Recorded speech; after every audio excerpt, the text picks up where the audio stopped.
the Central Bank of Kenya Act to provide for licensing of digital credit service providers who are not regulated under any other law.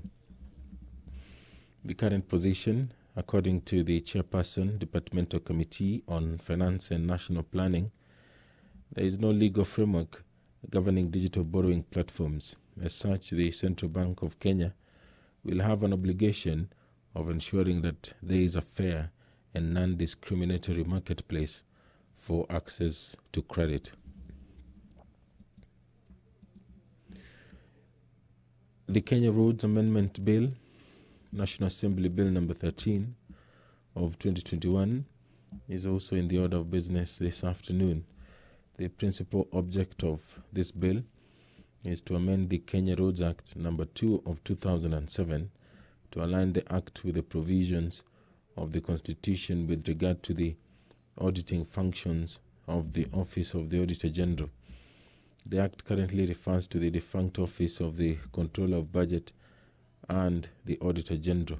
The bill further seeks to amend the term of office of and the qualification of the Director General of the Kenya Roads Board appointed under the Act. The bills which have been lined up for debate for the second reading include the Trustees' Perpetual Succession Amendment Bill, the Radiographers Bill. In the Committee of the Whole House, the members of Parliament will be considering various amendments proposed under the Referendum Number 2 Bill, National Assembly Bill Number 14 of 2020. This bill is courtesy of the Chairperson, Departmental Committee on Justice and Legal Affairs. The Perpetuities and Accumulations Amendment Bill, National Assembly Bill Number 24 of 2021, has also been lined up for debate for the second reading. The Chairperson, Departmental Committee on Environment and Natural Resources, will move a motion on the session or paper number 1 of 2021 on the National Water Policy. There are various questions which will be asked by various members, among them the member for Endebess constituency, Honorable Robert Pukose, who has a question to ask the Cabinet Secretary for Lands and Physical Planning. The member for Bomachoge constituency, Bomachoge Chache constituency, Honorable Alpha Miruka, also has a question for the Transport, Infrastructure, Housing, Urban Development and Public Works Cabinet Secretary. The member for Subukia, Honorable Samuel Kechobe, will ask the Cabinet Secretary for Interior and Coordination of National Government a question as well. The member for Embakasi Central, Honorable Benjamin Mwangi, also has a question which he will ask the Cabinet Secretary for Lands and Physical Planning. The members who have questions this afternoon, the member for Mwea constituency, Honorable Kabinga Washira, the member for Kamukunji constituency, Honorable Yusuf Hassan, will be asking the Teacher Service Commission to explain the circumstances that led to the denial of leave of absence to one James Kipkosgei Kimei of TSC number 664932, a teacher at the Moi Forces Academy of Nairobi, who won the Fulbright Distinguished Awards in Teaching for International Teachers and was scheduled to travel to the United States of America on 10th August 2021 for intensive professional development training. The member will be asking TSC chairperson to explain why the Commission has not allowed the few and top bright teachers selected for the Fulbright Distinguished Awards to proceed for training in the United States for the last 4 years, and also what measures has the Commission, TSC, put in place to ensure that teachers benefit from the Fulbright Distinguished Awards in Teaching program. The question by the Honorable Member for Kamkunji constituency will be replied to before the Departmental Committee on Education and Research. If you're just joining us, we are expecting the business of the National Assembly to commence anytime soon. Yes, there is some activity at the door. And now I will hand you over for this live broadcast, which has been brought to you by the Parliamentary Broadcasting Unit in conjunction with the Kenya Broadcasting Corporation. My name is Edward Kabasa. Enjoy your viewing.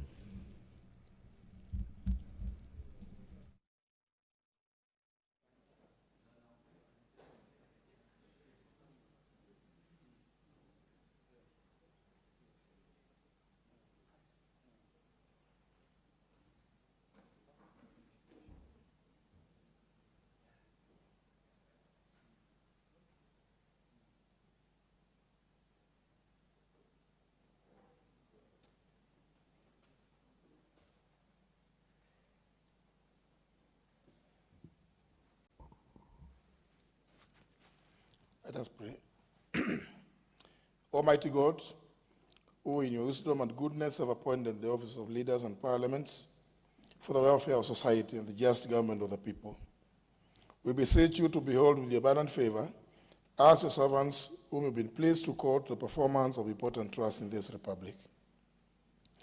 Let your blessings descend upon us here assembled, and grant that we treat and consider all matters that shall come under deliberation in so just and faithful a manner as to promote your honor and glory, and to advance the peace, prosperity, and welfare of our country, and of those whose interests you have committed to our church. Amen.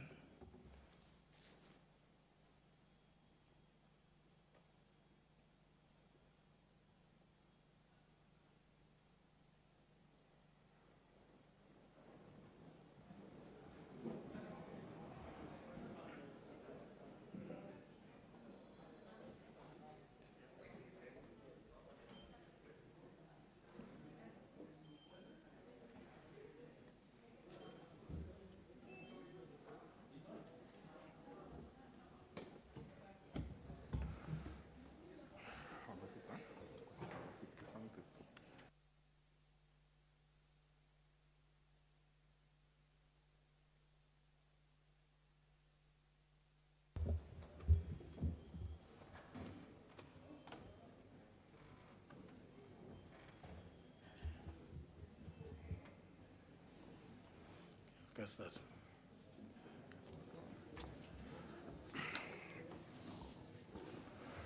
Order number 1, administration of oath. Order number 2, communication from the chair. Order number 3, messages. Order number 4, petitions.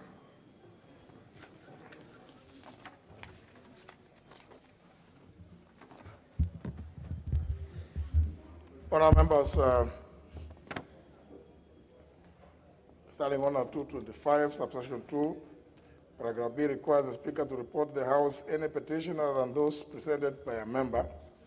And further, Article 119 of the Constitution provides for the right of any person to petition Parliament to consider any matter within its authority, including petitioning the House to enact, amend, or repeal any legislation. In this regard, honourable members, I wish to report the House that my office has received a petition from a Mr. Charles Ochieng of ID number 11154-191 and 91 other residents of Miwani in Kisumu County. Honourable members, the petitioners claim that in May 2021, the Ministry of Health reported the first 5 cases of the Indian COVID-19 variant in the country. The results of those cases were from samples obtained from returning workers who had traveled to India and working in Kisumu. The petitioners aver that the 5 persons were employees of Kibos Sugar Factory who continued to work at the factory despite the danger they posed to their colleagues and the community at large. The petitioners believe that the failure to enforce the laid down COVID-19 protocols contributed to the exponential rise in infections within counties in the Lake region. Honourable members, the petitioners state that in the recent past, Several cases of COVID-19 continue to be reported in Kajulu and Chiga, areas within Kisumu East constituency, which are home to majority of the employees of Kibos Sugar Factory. Despite being aware of the containment measures put in place by the national government on 17th of June 2021, the company has not taken measures to address the matter. The petitioners therefore pray that the National Assembly intervenes by conducting an inquiry into the allegations that negligence on the part of the Department of Immigration resulted in the rise of COVID-19 cases, and that the management of Kibos Sugar Factory should be held responsible for contributing to the spread of COVID-19 in the Western region. Honourable members, pursuant to provision of Standing Order 227.1, this petition stands committed to the Departmental Committee on Health. The committee is requested to consider it and report its findings to the House and the petitioners in accordance with Standing Order 227, subsection 2. I thank you.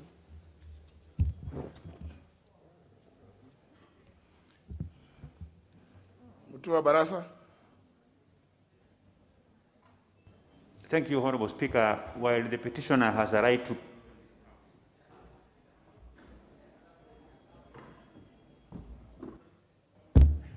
Thank you, Honorable Speaker. While the petitioner has a right to bring the petition before this House, but I don't think if the immigration officers are to blame, because the immigration officers will always act on the existing laws and regulations, and I hope that the committee will try to find out and direct that matter to the Ministry of Health, because they're the one who are responsible for reviewing the protocols, even including blacklisting countries that have serious cases of COVID-19. So I support the petition, but I don't think if the immigration officers are to blame, but rather the Ministry of Health. I thank you, Honorable Speaker. Honorable Sankok. Honorable Speaker, I do support the petition and the petitioners, Honorable Speaker, and I think it is important. Mr. Speaker, Article 119 is clear on matters of petition. Any Kenyan has a right to petition. But looking at the seriousness of this matter, Mr. Speaker, the issue of the Indian variety, Indian virus, the variant, If there is any positive correlation, that is the most important thing that they must be able to look at. And as my colleagues have said, Mr. Speaker, it touches across the committees, both Committee of Health, and when you talk about immigration, Mr. Speaker, this is the committee, I think, of security. And before you travel, Mr. Speaker, it's now a requirement. And this is the international protocol now, that first you must get a negative test of COVID-19. And once you get it, if you are traveling, then they post your results there. So the question is, the people who might have come from India, Mr. Speaker, and they were allowed in this country, of course, the immigration is liable, because anybody that travels, you must have a negative COVID test, which must be 48 hours to traveling. In other jurisdictions, they are talking of 72 hours. So in any case, if there was any professional negligence, Mr. Speaker, and anybody went contrary to the Ministry of Health protocols, I think this is a serious matter that action must be able to be taken. And that can only be done, Mr. Speaker, if you've ascertained that there is a positive correlation that existed. And again, Mr. Speaker, Trans Nzoia was closed down, Bungoma was closed down, Siaya, Kisumu. When you look at the risk, Mr. Speaker, that these people went through... It's supposed to be comments, observations, and clarification. Now, yes, Mr. Speaker, I'm finalizing. And we request the committee to move with speed so that this matter is an essence of time, Mr. Speaker, so that the action can be taken accordingly. I thank you. I was debating, Honourable members, because of the petition, the 30 minutes which are provided for in the standing orders will apply even if you have 10 petitions. You only have those 30 minutes. And I do know that we have some petitions whose reports are going to be tabled here. We will still have to apply the same 30 minutes. So I can see members who are trying to raise up their hands. We don't do that, and I'll never see hands up. Honorable Pukose. Thank you, Honorable Speaker. Honorable Speaker, I think facing this pandemic that is global, it is important that we have interministerial correlation and cooperation. So I'm hoping that the committee should be able to look at what are the best measures that we can be able to put, especially when we are rolling out the vaccination, because I think vaccine has been established to be key to the fight against this pandemic. So I think as you look into this report, let's also assess on how much of the vaccine rollout is being done, because I think that is a very key area that we need to actually pay a lot of attention so that we can bring this pandemic to a closure. Thank you, Honorable Speaker. Honorable Passaris. Thank you, Mr. Speaker. Mr. Speaker, the first thing I want to say is the variant is not called Indian variant. It is called the Delta variant. The next thing is I came on that flight on the 29th, the last flight from India on the 29th, and I was at the airport. And in spite of the fact that we actually were mandated by the government to have a PCR test before we boarded the flight, when we landed here, we were isolated at the airport because it was the last flight coming in from India. We were isolated. We were tested again in Kenya. So they didn't just take the results that you came with from India. They tested us again in Kenya. And while they tested us at the airport, they found a few people that were positive. And we were actually being put even aside in the airport. Those who were positive were here, those who were negative were here. So I believe that the airport immigration and the health department did a really good job. But where the problem could have occurred is if the person who tested negative with the PCR, tested negative at the airport, we were still told that we have to still do a mandatory quarantine of 14 days. So I never came to Parliament. I never left my house for 14 days. I isolated because it was mandatory to do that, knowing where we came from and knowing that you could test negative today and be positive tomorrow. So the people, the petitioner is right in the sense that if these people actually went to work, they did not adhere to the protocol of staying at home for 14 days, irrespective of whether you tested negative, then I think they are culpable and have committed a criminal offense because they've spread it and many people have lost their lives. So I think that it's important that the petitioner gets the necessary action taken and an investigation done. Because if they had stayed home for 14 days, they would not have spread the infection if they had still tested negative on both points. Thank you, Mr. Speaker. Honorable Dr. Chebet Tum. Honorable Speaker, I stand to support the petition. Honorable Speaker, the 5 members, the 5 people who came from India should have been quarantined 14 days.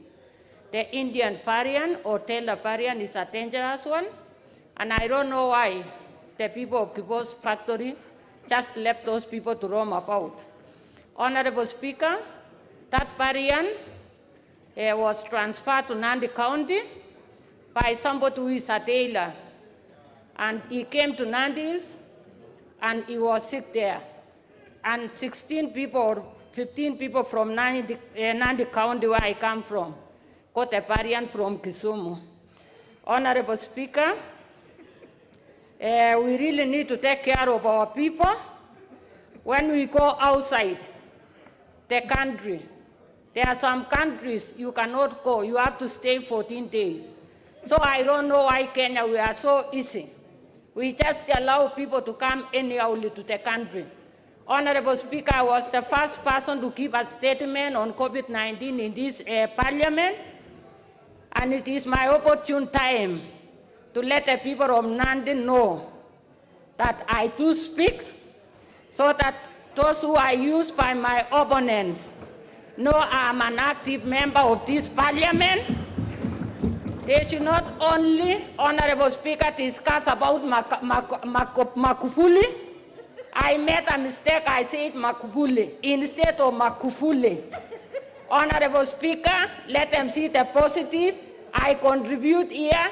Let them know I gave a motion on cervical cancer which the government have taken over. Honorable Speaker, we need to educate people who do not watch, so that they watch what we do here and know the serious members of this parliament. Thank you.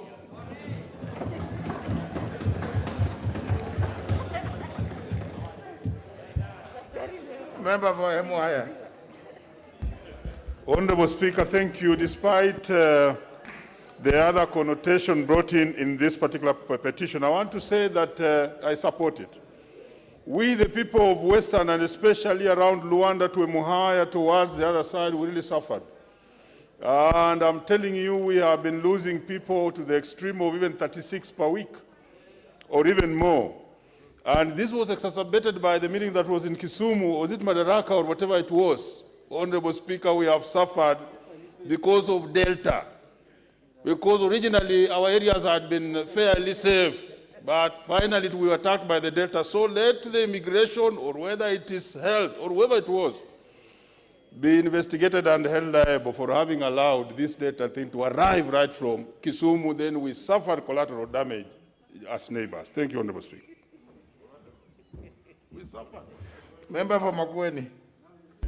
Thank you, Mr. Speaker. Mr. Speaker, I support the petition and also wish to say that as a committee of delegated legislation, we approved the law or regulations which are to be followed on COVID. But Mr. Speaker, the question is, who is really implementing? As the Minister of Interior is involved, the police are involved, and the Minister of Health. Is there really a way the Committee of Health, which is going to consider this petition, can find so that there is proper implementation? This matter also ties to the counties, the Council of Governors. Now they want to have a devolution conference in Makwiny when this devolution, when this matter of COVID is very high and we know what it has been doing. So, Mr. Speaker, while the committee considers this, we need to have a way, the Ministry of Health is able to be fully in charge. You have seen our Ministry of Transport, Mr. Speaker, have allowed the matatus. Those regulations have not been brought into this House. We have not considered them.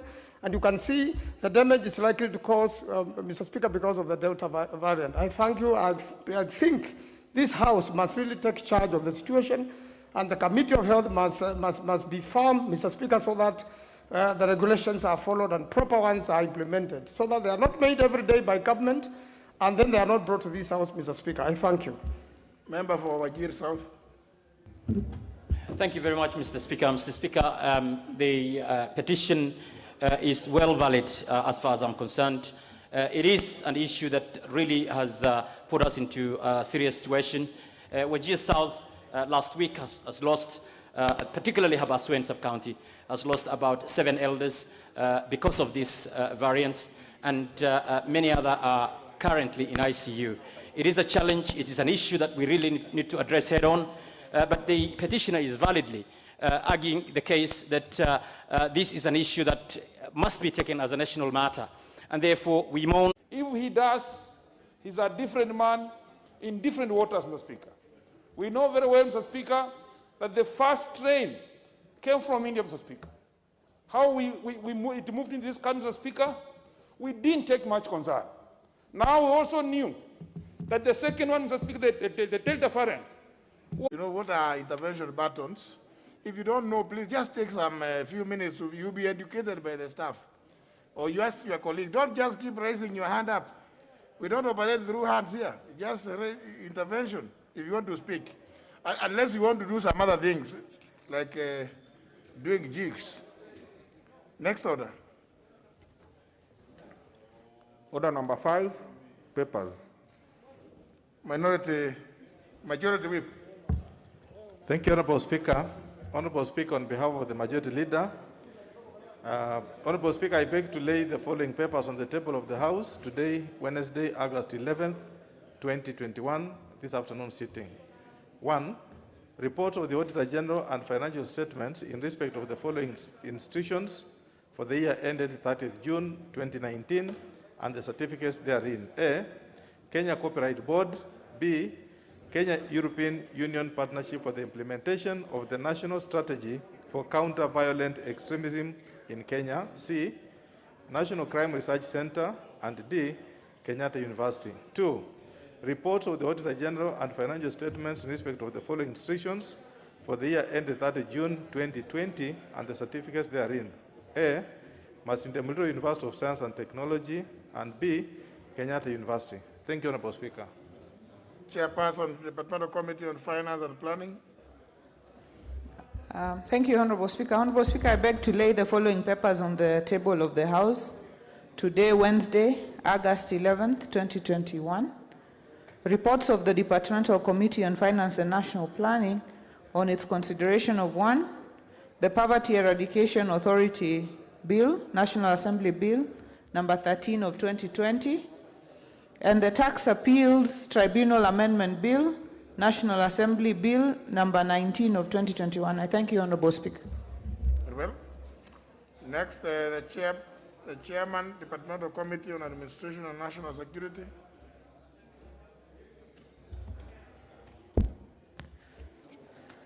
Thank you, Honorable Speaker.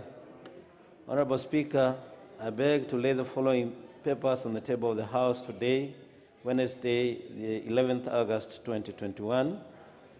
Reports of the Departmental Committee on Administration and National Security on its consideration of 1, public petition regarding insecurity in Saku constituency and the larger Marsabit County. 2, public petition by residents of Wajir and Garissa counties regarding lack of access to citizen registration services. 3, public petition regarding recognition of the Pemba people of Kenya as citizens of the Republic of Kenya. And 4, public petition regarding amendment of the Firearms Act Cap 114. I thank you. Very well. Honourable members, I want to give this direction.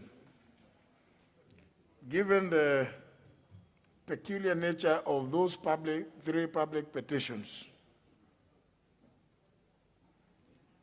the public petition regarding insecurity in Saku constituency and the larger Marsabit County, and the public petition by residents of Wajir and the Garissa counties regarding lack of access to citizen registration services, and the public petition regarding recognition of the Pemba people of Kenya as citizens of the Republic of Kenya. I direct that these reports, I've seen them, and I've seen the recommendations. Some of them are weighty. I think it would be fair that the House gets a chance to debate them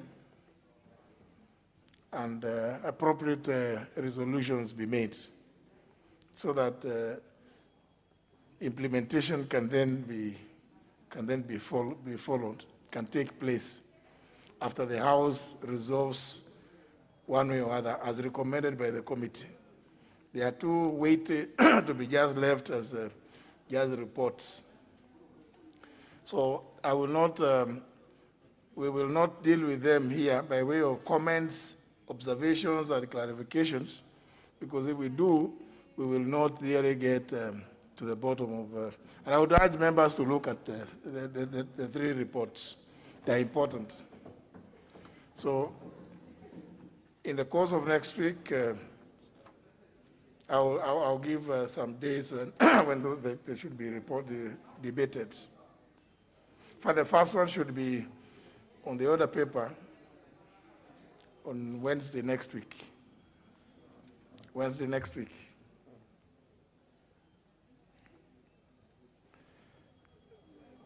The public petition regarding amendment to the Firearms Act, I think that report can be forwarded in the usual manner. The next is the report by the Chairperson Select Committee on Members and Member Services and Facilities. The Honorable Machogu. Thank you, Honorable Speaker. Honorable Speaker, I beg to read the following paper on the table of the House today, Wednesday, August 11th, 2021. Report of the Select Committee on Member Services and the Facilities on establishment of a Parliamentary Health Services Unit. Thank you, Honorable Speaker. Very well. Next order. Order number 6, notices of motion. Honorable Machogu. Thank you, Honorable Speaker. I beg to give notice of the following motion, that this House adopts the report of the Select Committee on Member Services and Facilities on establishment of a Parliamentary Health Services Unit, laid on the table of the House on Wednesday, August 11th, 2021. Thank you, Honorable Speaker. Next order. Order number 7, questions and statements. First segment being questions. First question by the member for Endebess, Honorable Pukosa.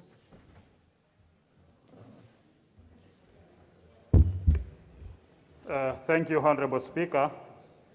Honorable Speaker, I stand to ask question number 287 of 2021 to the Cabinet Secretary for Lands and Physical Planning. 1, could the Cabinet Secretary explain the circumstances that led to the formation and gazettement of a task force by Trans Nzoia County Government to look into issues affecting public land, and was the action carried out in accordance with the provisions of the National Land Commission Act?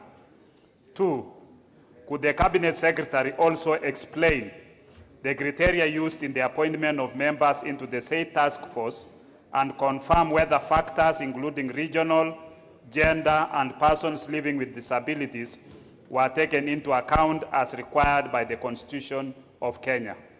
3, could the Cabinet Secretary clarify whether effective public participation was conducted during the formulation of the county task force? And 4, could the Cabinet Secretary explain whether the procedure and conditions set out in the National Land Commission Act for formation of such task force were adhered to? And if not, could the national government consider nullifying the exercise with a view to ensuring that the correct procedure and criteria is followed by the relevant government institutions in formulation of future task forces? Thank you, Honorable Speaker. To be replied to before the Departmental Committee on Lands. The next is by the member for Bomachoge, the Honorable Alifa Miruka.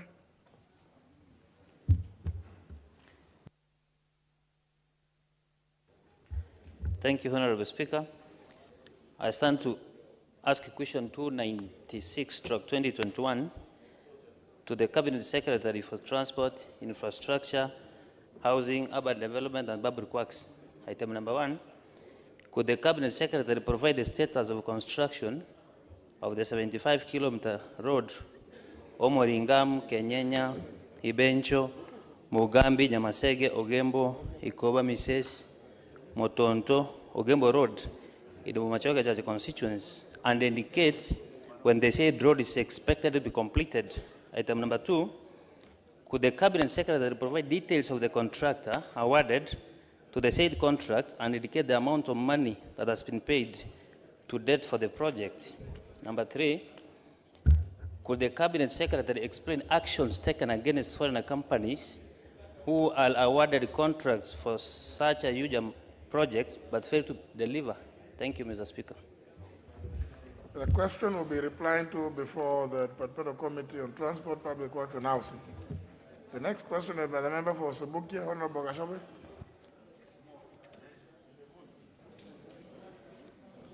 Thank you, Honorable Speaker.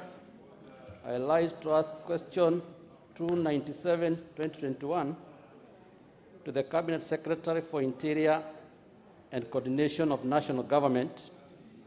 1, could the Cabinet Secretary explain why 4 police posts in Subukia constituency, namely Bogoine Police Post, Kwagitao Police Post, Sidai Police Post, and Magomano Police Post were closed down?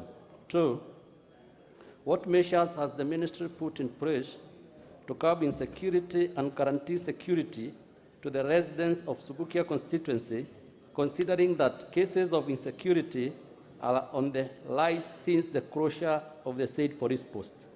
3, could the Cabinet Secretary provide timelines for the reopening of the state police post. Thank you, Honorable Speaker. To be replied to before the Departmental Committee on Administration and National Security. Next question by the member for Embakasi Central, Honorable Benjamin Mwangi. Thank you, Mr. Speaker. I rise to ask question number 315 of 2021, directed to the Cabinet Secretary for Arts and Physical Planning. Number one, could the Cabinet Secretary explain the procedure that was employed by the government to allocate Commonwealth Estate Land Development Project to the then Kenya Building Society, which later transformed into Housing Finance Company Kenya Limited, HFCK, in 1996 in Commonwealth Ward, Embakasi Central constituency, and further provide the current status of the project.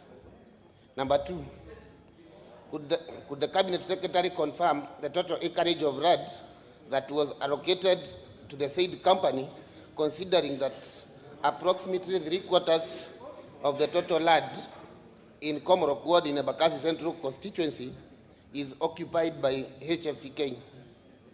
Number three, could the Cabinet Secretary further confirm the total size of part of the said land that was reserved for public use and social amenities such as schools, playground, health centers, police station, and social halls, among others, and provide details of such land indicating actual location, total acreage, LL numbers, and title deeds, if any? Thank you, Mr. Speaker. Question will be replied to before the Departmental Committee on Lands. Next question by the member for Mwea, Honorable Kabinga Wachira.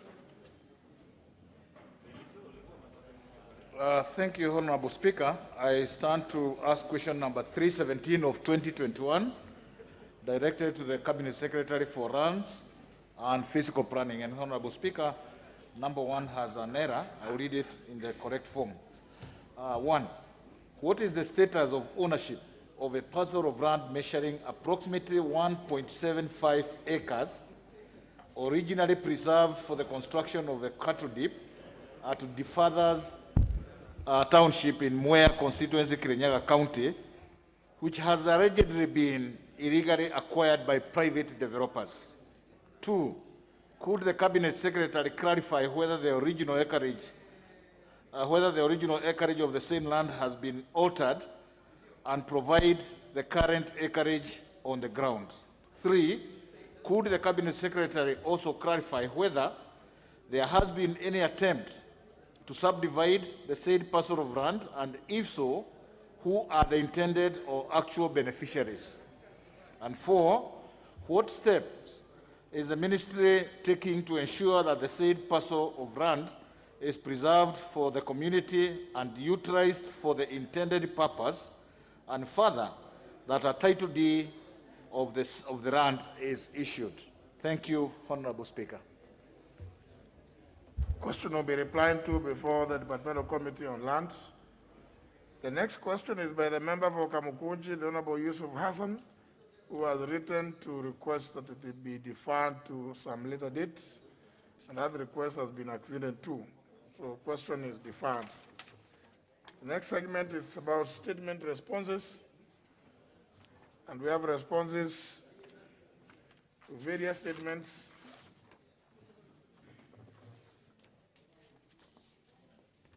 Honorable Dwele, point of order.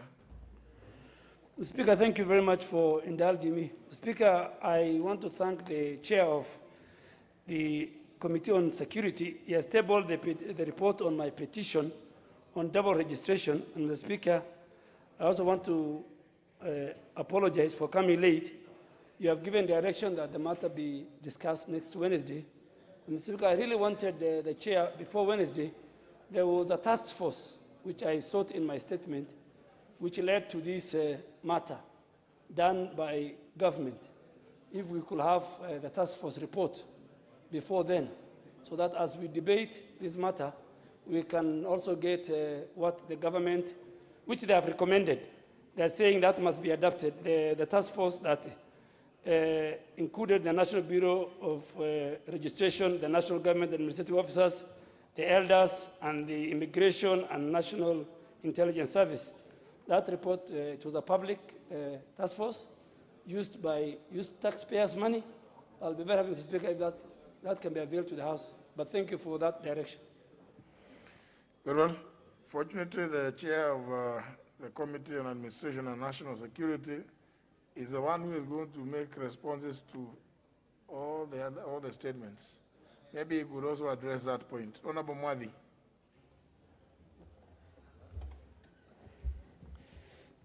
Thank you, Honorable Speaker. And in regard to that request, I will seek for your guidance as to whether then I can submit that report as an annex to the petition that was brought in by Honorable Duale.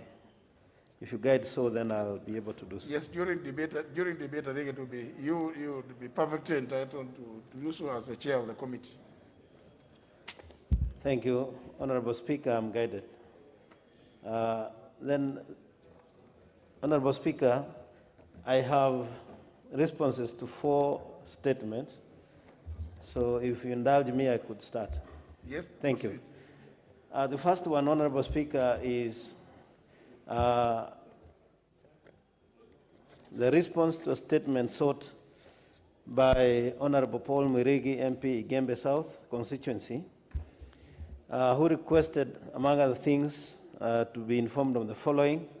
Number 1, the Cabinet Secretary to explain why drivers are asked to pay police officers to provide police escort on the way to Mandera and back.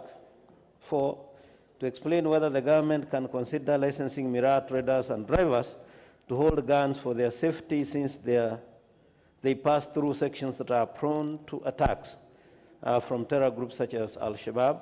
5, to explain why there is a slow response from the police whenever they are called upon to attend to an emergency along the mentioned routes. And finally, 6, to explain why miraa transporters are asked to surrender their vehicles together with their commodities to the local drivers without formal agreement. And the response, Honorable Speaker, is as follows: that the National Police security, since this is the core mandate of the police.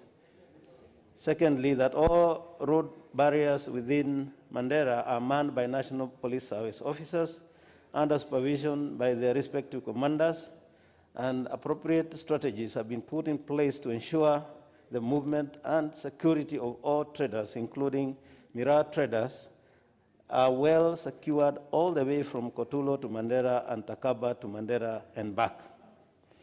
Thirdly, that the police officers provide convoy escorts for drivers on their way to Mandera.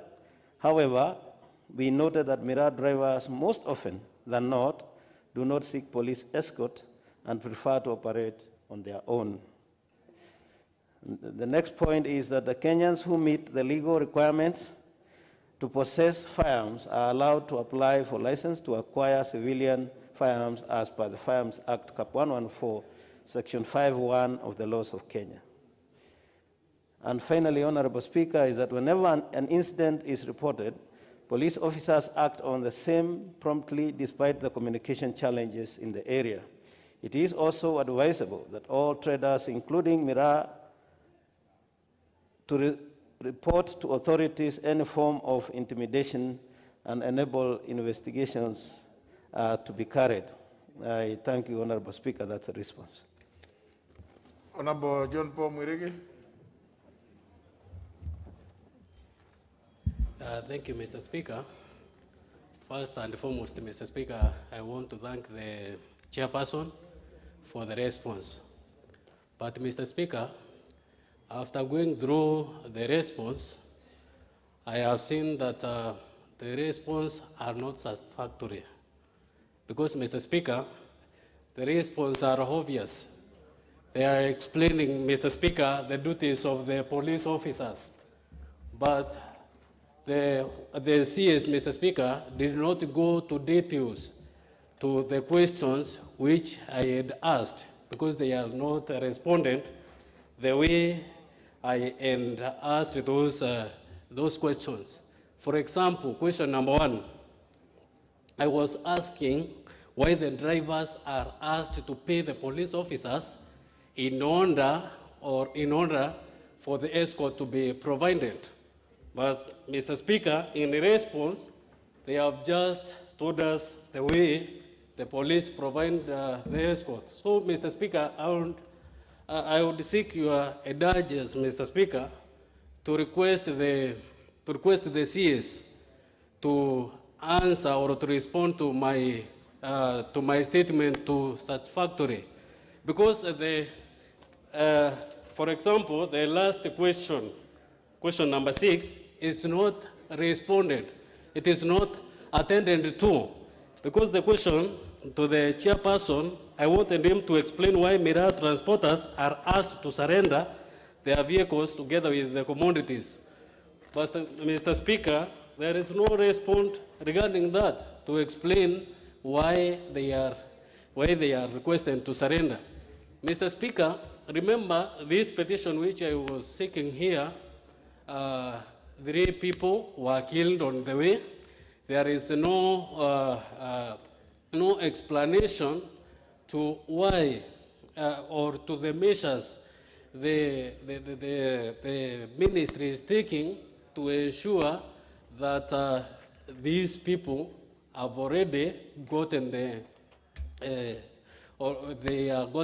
justice, Mr. Speaker. So I would like to request from you to request the chairperson to go back to the CS to be provided with the satisfactory, Mr. Speaker, response. Now I can see the Deputy Majority Whip also wants to weigh in. Mr. Speaker, if you listened to the response by the chair, you'll find there is a serious discrepancy between what was sought and what he has responded to. He's just giving a routine of what should happen, but not what happens. Because what happens is that the police are paid to do those services. Second, on this specific incident, we actually, even when we were raising the statement that time, we explained that the survivor, one of the survivors, did disappear when the attack happened. And this fellow who disappeared had come all the way from Maua in the same lorry. And he is the one who is said to have coordinated the killings or the attack. Now you hear it's about Al-Shabaab. Mr. Speaker, this incident is not Al-Shabaab. It's business rivalry. So the Minister for Interior, when he's responding to this, he wants to be just another Museo Baraza. When you hear gunshots, you think it is Al-Shabaab. No. Can we seek your indulgence, Mr. Speaker, for the chair to take a week and they say what he has brought is an orange when we are asking for a mango? Can he go and bring an answer about the killing and this investigation? Because I've never heard another fella being asked to go and back and forth, and we are talking about murder of 3 people. Now, I can see another one who has an interest. Honorable Irengo. Thank you, Chair. Thank you, Speaker. And I thank the chairman to have reported exactly what he was given. But, Mr. Speaker, let me confess here that that is just a very superficial answer, which we all know that is what the police say. But the facts on the ground, Mr. Speaker, is that there are myriads of roadblocks on the road, and those roadblocks are manned by policemen, and they wait for these mirror lorries, and they extort money, and these people they drive on to their traps to be killed. Mr. Speaker, on this particular incident, the fellow who was in the same lorry with the deceased, he is the one who coordinated with the people and told them, we are at this spot, we have reached here, and when they got there, they put him in a motorbike, and they ran away with him. And when the police got hold of that person, they just told them to be reporting at the police station after 1 week, But they have not arrested him, and he is the one who was coordinating with the others. Mr. Speaker, the lady who survived the Kaweria, She was trapped in the vehicle from midnight to 9 in the morning when the others were already rotting outside there. They had been shot, and the police had not come. And the Kawedia herself confessed, and she talked to me, and she told me that those people, when they came, they started looking for that man who was in the vehicle. And they put him in a motorbike, and she saw it. And she reported that one in Maua police station. What has the minister done to follow those links to save, to secure, or to do justice to our people who are killed? Mr. Speaker, the policemen never agreed to go to these vehicles. They charge 10,000 shillings for a trip to Moyale. And if you take 2 or 3, you have to pay that 1,000. So when you tell us the policemen are supposed to give us services, they are selling those services there, Mr. Speaker. Mr. Speaker, I disagree with the report. Now, the honourable members, I think sometimes these matters are best dealt with by way of questions as opposed to statements. Because, you see, now you are putting the Honourable Mwathi in a very difficult position, because you are now giving him details, graphics, which I'm sure, if the Cabinet Secretary himself was present in a meeting chaired by the Honourable Mwathi, Honourable Mwathi would give you the chance to pin him down on these supplementary issues, those supplementary questions, so that you can go to the root cause. But now, the Honourable John Paul Mwerege sought a statement, and it's not the Honourable Mwathi who was going to give the detailed response. But the Honourable Mwathi, I think maybe he wants to say something. Yes, Honourable Speaker, thank you for the chance. And I hear the frustration from the members, but the manner in which the statement was sought and the 6 questions which I asked do not refer to anybody who was killed. Probably in the body or background information before the questions were put across, they may have alluded to that fact, in which case I had asked the minister whether there is any information or supplementary information that he would give regarding those who died, and he did, and I have forwarded to the member as an attachment to the statement. But as to whether the drivers are paid, the question number 1, the response is here. The minister says clearly, and I'm not defending him, that officers are not paid to provide security since this is their core mandate. As to the last question, why the transporters are asked to surrender their vehicles, the minister says it is also advisable that all traders, including Mira, to report to the authorities any form of intimidation to enable investigation. So he has attempted to answer in the manner that he has written here, and alluding to the fact that he is not aware that policemen or police officers are paid to give escort. Now, I agree with you totally that if then such happens, and we were to have this in form of a question, then the members would come and even ask supplementary questions, and indeed, like we did in one of the committees, submit evidence on information like those people who have been able to pay police officers, probably if they are given receipts and such things, or any evidence that we can use to actually pin them down that indeed they are paid to offer those services. But away from that, Honourable Speaker, I can only submit this as it is and explain in the manner I have. Thank you. No, you know, that's the best, because you see, the Honourable Mwerege, it appears like your 2 colleagues, the Honourable Maore and the Honourable Iringo, have some details which are not necessarily connected to this particular request. And I do recall that you actually, I think, you raised something different. There's another one, I think, which must be pending, which perhaps is the one that, which would have the details like the one the Honourable Iringo has raised. But let me give you, you're the one who raised the issue. Mr. Speaker, the body of the petition has the whole of that details. Petition? Yeah, the statement. And Mr. Speaker, if those details are not in the statement, the supplementary information which came from the chairperson, Mr. Speaker, would not come, because the supplementary looks more detailed than the questions which are answered. That's why I'm requesting, Mr. Speaker, for the chairperson to go back to the CS so that the statement can be, my statement can be answered to satisfactory. Honorable Mwirigi, John Paul, this is the direction. Honorable Mwadi, convert this to a question, invite the Cabinet Secretary, invite the Honorable Member and all other members that have information. That's the best way you can get to the details. Because even if it is back and forth between the person, the member seeking the statement, and the chairperson, we are not getting anywhere. So it's better convert it to a question, refer it to the Cabinet Secretary, invite him to come and respond in person, so that it is viva voce. Yeah, so that's the best way. We leave it at that, Honorable John Paul Mwirigi. Let the question, the statement request will be converted to a question, and then the Cabinet Secretary will come. That's not satisfactory.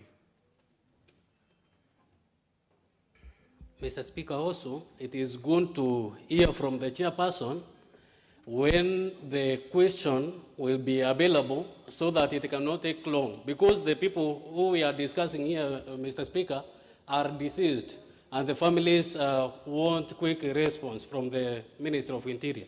Thank you. Let the chairperson schedule a meeting for next week, Wednesday. No, members, there's so much, this is not business. And that's why we have to dispose of these things very quickly. Because if this is what becomes business, then the core mandate of the House is lost. It's not, we want to go to, so let's go. Honorable Mwadi, you have another response. Yes, Honorable Speaker, thank you very much. Honorable Speaker, on Wednesday, 12th May 2021, the Honorable Samuel Atandi MP, Alego Songa constituency, requested for a statement on insecurity in Coke Market, Alego Songa constituency, and particularly he sought the following. He stated whether any investigations had been carried out into persistent insecurity and theft of goods and breaking into shops at Dond Koki Market in Alego Songa constituency that had led to brutal killings of several security guards employed by traders and businessmen in the area, when the culprits will be apprehended, and what measures have been put in place by government to curb insecurity in the area, among them ensure that security officers work with community to help them identify criminal terrorizing the community. 3, could the government consider enhancing security personnel at Karemo Assistant County Commissioner Office, which is the nearer police base, and ensure the officers embark on night patrol? And finally, to explain whether there is any role played by the local administration officers in these insecurity incidences, and if any, what action will be taken against officers involved. Which response, Honorable Speaker, is as follows. That on the night of 27th and 28th November 2020, at unknown time in Bondi Baragul Market, one watchman by the name Amos Razier, a Maasai male adult aged 25 years from Tanzania, was murdered inside an incomplete building structure by unknown attackers. Police visited the scene and confirmed that the deceased had sustained a deep cut on the head and had a temporary permit to be in Kenya. Investigations were commenced by police file number 638/64/2020. No arrests have been made. Case pending under investigations. On the night of 29th and 30th April 2021, within Bondi Market, a watchman named Kennedy Moret, a Teso male adult aged 55 years, who was guarding a wholesale shop owned by Fred Oya, was hit on the head by unknown people and died on the spot. The attackers broke into the shop and stole iron sheets and other commodities of unknown value. Police visited the scene and investigations were commenced by file number 634/110/2021. The case is pending under investigation. Honorable Speaker, investigations are at an advanced stage and appropriate action will be taken against any person found culpable. To ensure security for all, foot and mobile patrols have been enhanced to curb insecurity in the area. Similarly, the community living in the area has been working and supporting police officers to curb crime through sharing of information. The incidences so far reported in the area, and Honorable Speaker, I beg to submit the response. Honorable Atandi, you don't know how to use the gadget. Please press the intervention button. Intervention button. Yes, that's okay. Thank you. Thank you, Honorable Speaker. Honorable Speaker, let me begin by thanking the chair for some of these concerns by putting a few police officers to undertake patrols in the area. But I was surprised that in the month of July, because this response was given to me in the month of June. In the month of July, these arsonists again attacked the area and burnt about 6 homes. And again, that is another issue which has happened in the area. So I want to challenge the chair that even though the answer says that this issue was isolated, it was not, because in the month of July, that has happened. Secondly, Chair, it is very fashionable for the CS Interior to say that there is investigations which is going on. But when you look at it, once answers are read here, the story dies. And we have not even been told to date who are the people who are involved in this initial case which I reported here, which is being answered here. So I think what we need to do, Chair, is that, Honorable Speaker, is that you need to help us so that the CS for Interior is really answerable and is able to give us answers. We cannot have a police or a CID that does not arrest and investigate and arrest criminals when these issues occur. Because there is nobody who has been arraigned in court, there is nobody who has been arrested, and the police is involved in, in what I call, what they're investigating this thing forever. And these criminals continue to come back, and they continue to cause more harm and more damage to our people. Right now, this has been one of the most vibrant trading centers in that sub-location. Right now, there's no business person who is interested in opening even a shop in that area. So the insecurity in that area is going to cause us, that area to become, a ghost center. Unfortunately, you are making this a debate. I know. That's why, honorable members, and I don't know, I still find a number of you still hesitant. That's why the former system, which used to allocate only 1 hour, 2:30 to 3:30, then you go to business. Because the people responsible would be here in the House to respond. What you are saying, Honorable Atandi, now, you can lecture the rest of us here, that nobody is willing, no, but what do you expect the chair of the committee to say, how in response?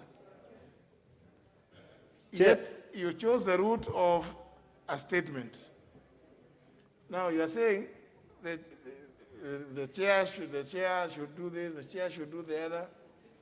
But since it is a request for a statement, the only thing that the chair will do is to take it to sender, isn't it? To the person to whom it is destined. Can you respond? Chair. So, Honorable Atandi, this lengthy discourse is not helpful at all, because you chose the route of a statement. You should just say that you are not satisfied with the statement. The rest now you can leave it to your maker. I mean, because this is just jazz. It's not helping, Honorable Atandi. You know, I can understand what you are doing is you are addressing your constituents. But now, are we going to sit here now, and we are not the constituents, to listen to you address us, that nobody wants to invest there now? And now, you know, on a weekend, what you are saying would make a lot of sense out there in the village, in this market. But now here, you say the statement is not satisfactory, and then we move on. If you want, you can request that a better one be brought, but it will come from the same source. Okay, Chair.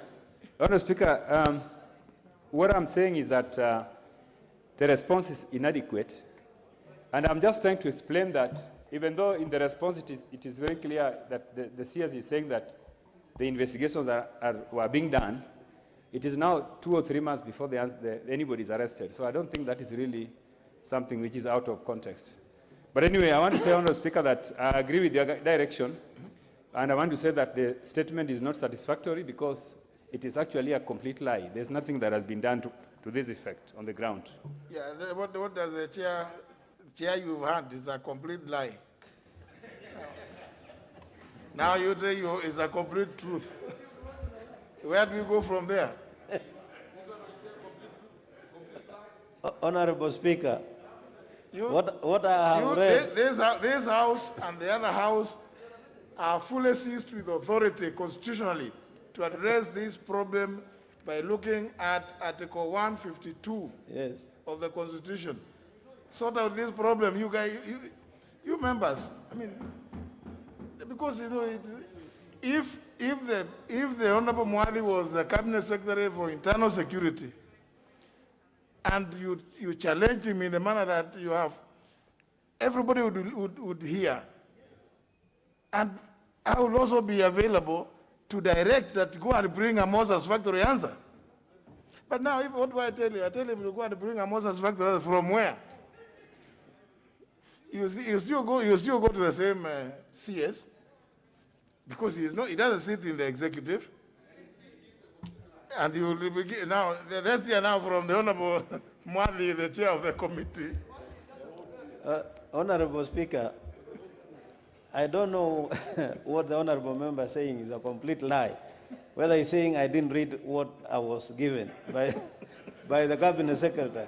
But what I want to confirm is that I read word for word, comma for comma, full stop for full stop, what I was given or what was submitted by the Cabinet Secretary. If there is any lie on the ground, I don't lie there in the ground.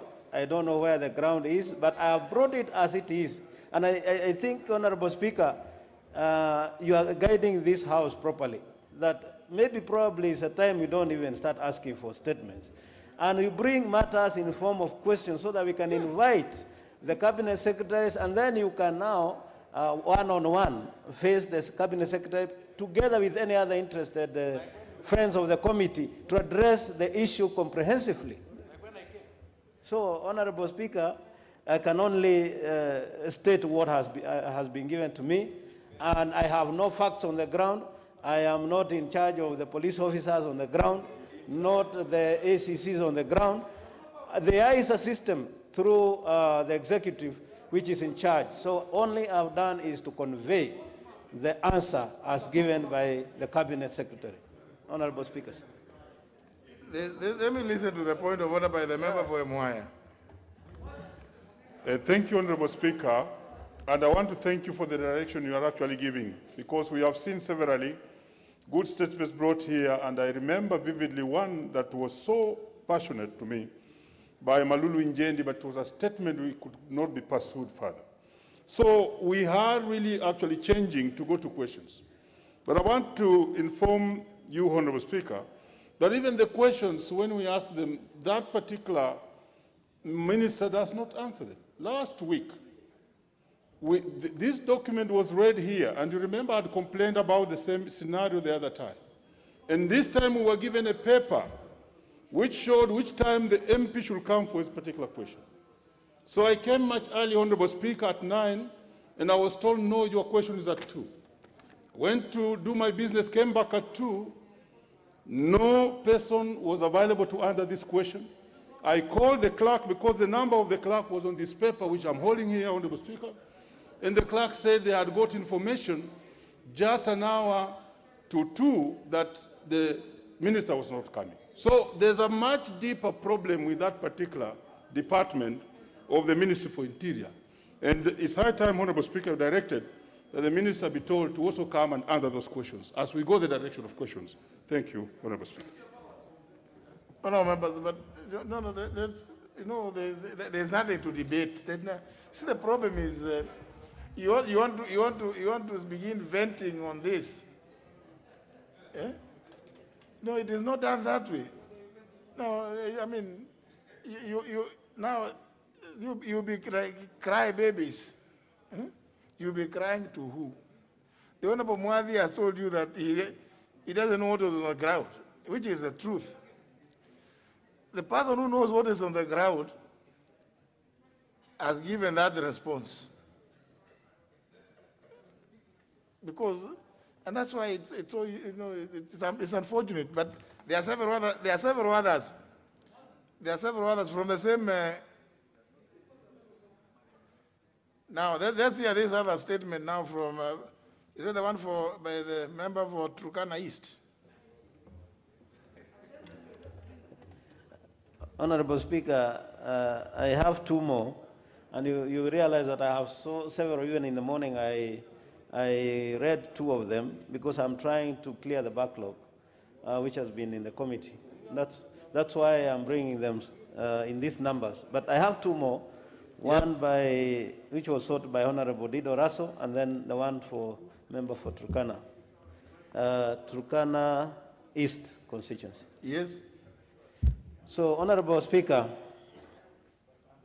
on Thursday, 8th July 2021, the Honorable Dido Raso, MP Saku, requested for statement on the militia attacks and killings in Saku constituency and Isiolo counties, and in particular sought the following, to be informed on the following. The powerful individuals cited to be involved in mobilizing, funding, and sustaining the militia attacks, and what efforts were being made to bring them to justice. And 2, what measures the government was undertaking to eliminate the militia and restore security in Saku constituency, Moyale, and Isiolo, and how many of these perpetrators have been arrested and successfully prosecuted since 2018.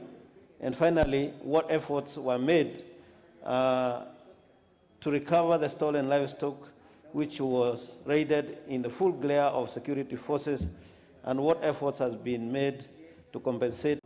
That I have scheduled a meeting with the Cabinet Secretary to be held on Friday this week to address us on the general state of containment of insecurity in the country, given the number of petitions and questions and issues of insecurity that have been raised by members. And during that meeting, Honorable Speaker, we also expect the county reports on peace building from the National Peace Building Secretariat, which is domiciled in the State Department of Interior, as well as giving us the state of preparedness of the country in terms of security for the forthcoming general election. So that is a 2 days engagement exercise, out of which we'll then generate a report and bring to this House. But it will be good if members know a number of these members who have raised these issues. If they could also, if you are going to have the Cabinet Secretary, if they could also, if it's going to address the issue of insecurity in the country. This is what the Honorable Atandi is raising, the Honorable John Paul Mwirigi, and several other members I can see. I think if they could know when it is Cabinet Secretary is going to be present, so that they can, after he gives his general statement, members can raise these concerns with him, so that they don't keep bothering you or telling you that what you have given is unsatisfactory. Very well, Honorable Speaker, and we'll get all members informed on the venue and the time that the Cabinet Secretary will be there, but he has scheduled for engagement for 2 days. That is Friday and Saturday, for those who will be available. Honorable Speaker, the response to this statement is as follows. The Saku constituency is in Marsabit Central, borders North Hall and to the north, and Laisamis to the south. The dominant tribes are the Gabra and Borana, who are in constant tribal conflict, which dates back to 1990s. This has immensely contributed to the high levels of social disintegration, malicious damage to property, loss of innocent lives, among others. The two warring communities have their own militia who are tasked to protect their, in quotes, electoral leadership, business community, and others in the political power are directly involved in the funding and sustaining the militia by purchasing of firearms, ammunition for protecting them. Police efforts to restore peace and bring to book perpetrators of violence have been a challenge due to lack of direct evidence to link them. In addition, the local community is unwilling to betray their leaders. Honorable Speaker, in a bid to eliminate the militia and restore security in Marsabit, the government, through the police and other security stakeholders, has constantly employed the following measures. 1, deployment of additional officers in volatile areas and outposts. 2, enhanced police patrols within town and its outskirts. 3, peacemaking initiatives through the local administrators, elders, and other key stakeholders. 4, erecting barriers and roadblocks to curb trafficking of small arms and other weapons. However, there is an urgent need for the disarmament exercise in Marsabit County to flush out militia who are in possession of illegal firearms. There are plans to deploy a detachment of special forces at the county level. Similarly, consideration should be made for the allocation of adequate resources and the deployment of specialized equipment like armored personnel carriers. Honorable Speaker, the local leadership, through the chiefs and assistant chiefs, have been engaged in peace negotiations within the warring communities with the aim of returning the stolen livestock to the farmers. A policy has been developed that every chief take responsibility in case the footsteps of stolen stock reach their area of jurisdiction. Honorable Speaker, I beg to submit. Honorable Russell.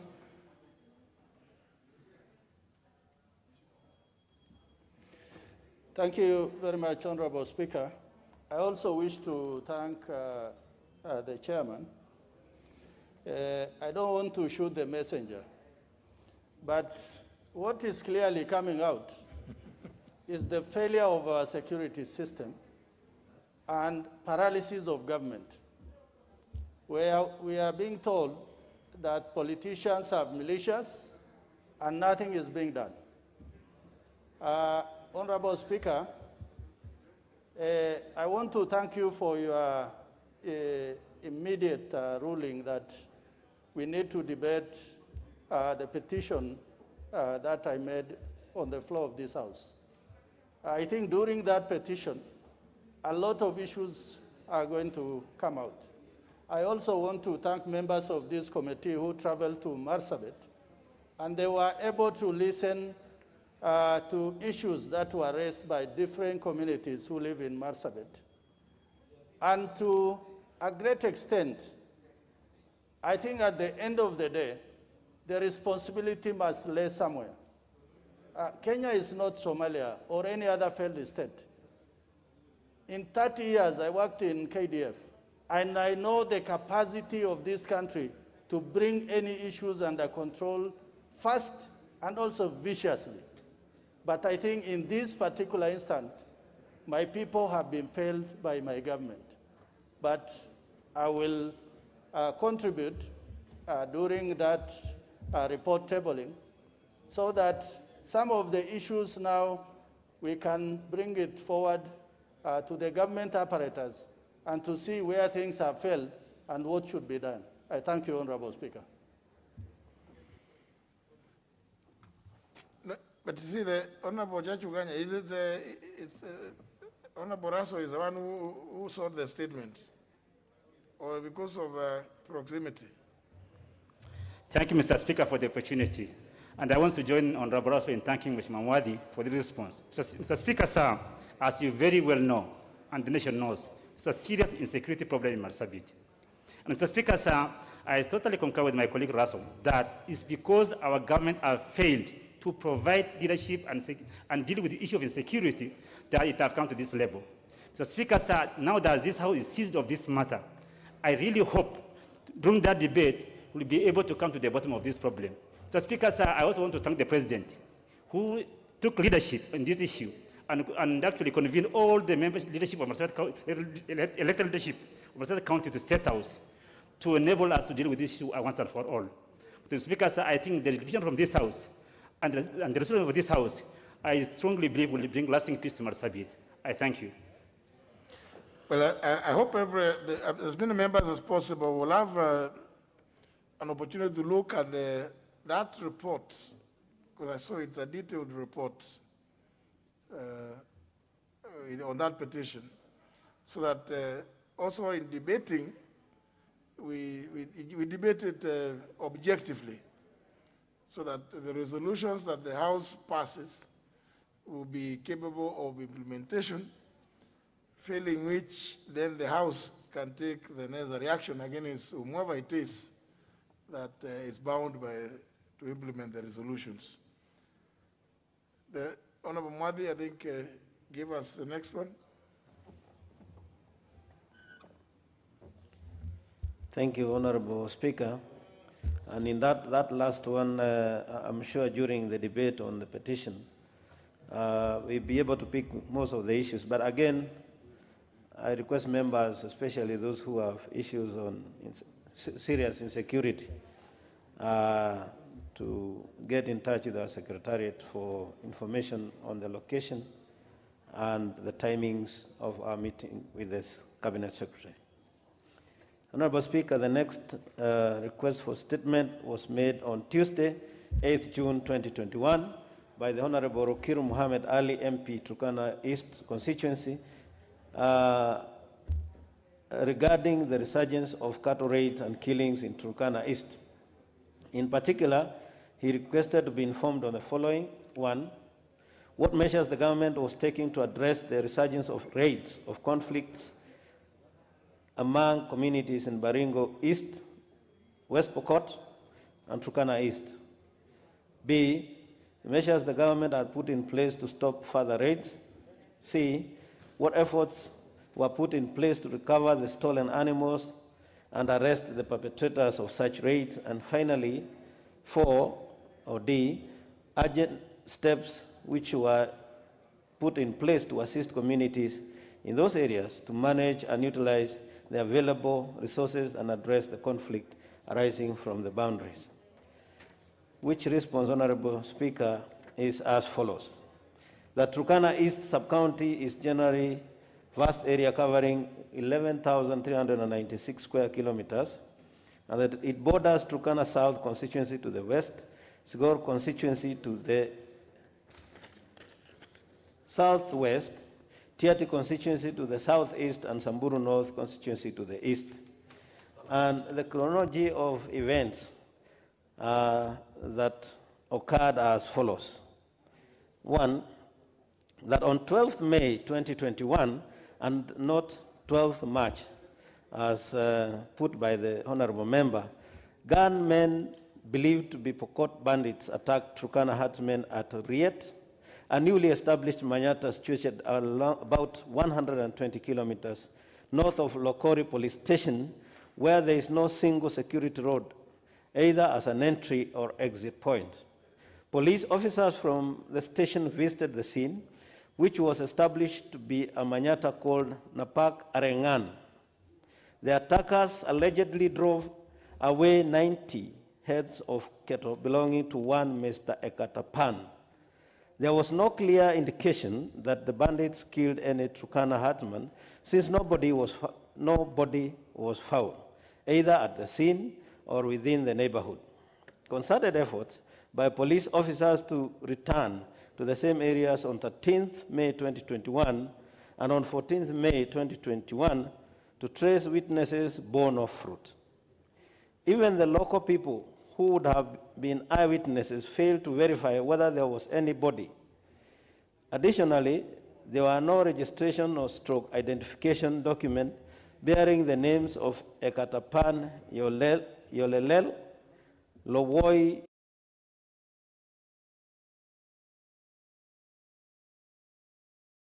what is being claimed. 2, on 30th April 2021, there was no report made to the police station of any banditry attack. At 21, there was no incident that took place. However, on 21st May 2021, at around 15:20 hours, gunmen believed to be Pokot bandits attacked Turkana herdsmen in the grazing fields at Riet area, situated around 120 kilometers north of Rokori police station, a remote village with no entry or exit route. A joint security team from Lokori immediately responded.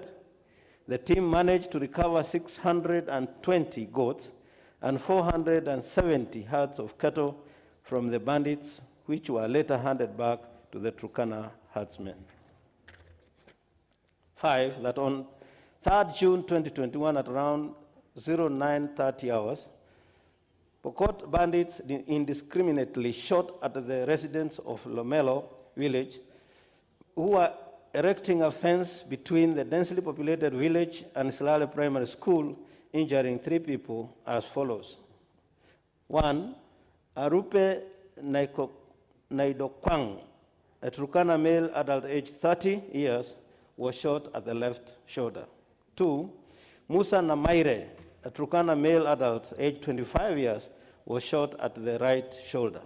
And 3, Robert Askol, a Turkana male adult aged 29 years, was shot at the right knee.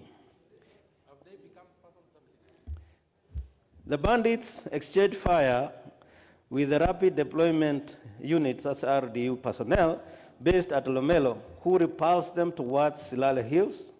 The bandits unfortunately shot dead Lomoit Longor, a Turkana male adult aged 45 years, and Ebunu Longor, a Turkana male adult aged 52 years, who were getting fencing materials away from the village on the bandits' escape route.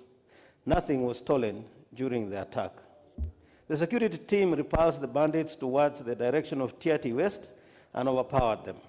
The security team did not cite the livestock that were initially reported stolen during the fire exchange. However, the children who were allegedly abducted by the bandits were later traced and found unhurt since they had run away from Katamanak, Manyata, to hide in bushes. Honorable Speaker, the recovery efforts in place to recover stolen animals include, number 1, liaising with the neighboring communities by sharing criminal intelligence reports. 2, building the capacity of the security teams with communication tracing gadgets in conjunction with mobile service providers to assist in easy tracing of perpetrators. Number 3, digital branding of livestock being introduced. Number 4, cessation of livestock transportation from within and outside the hotspot areas. Number 5, closure of all livestock markets within the affected areas and the introduction of stringent livestock movement regulations by the relevant authorities. Number 6, putting in place quick response teams and security officers.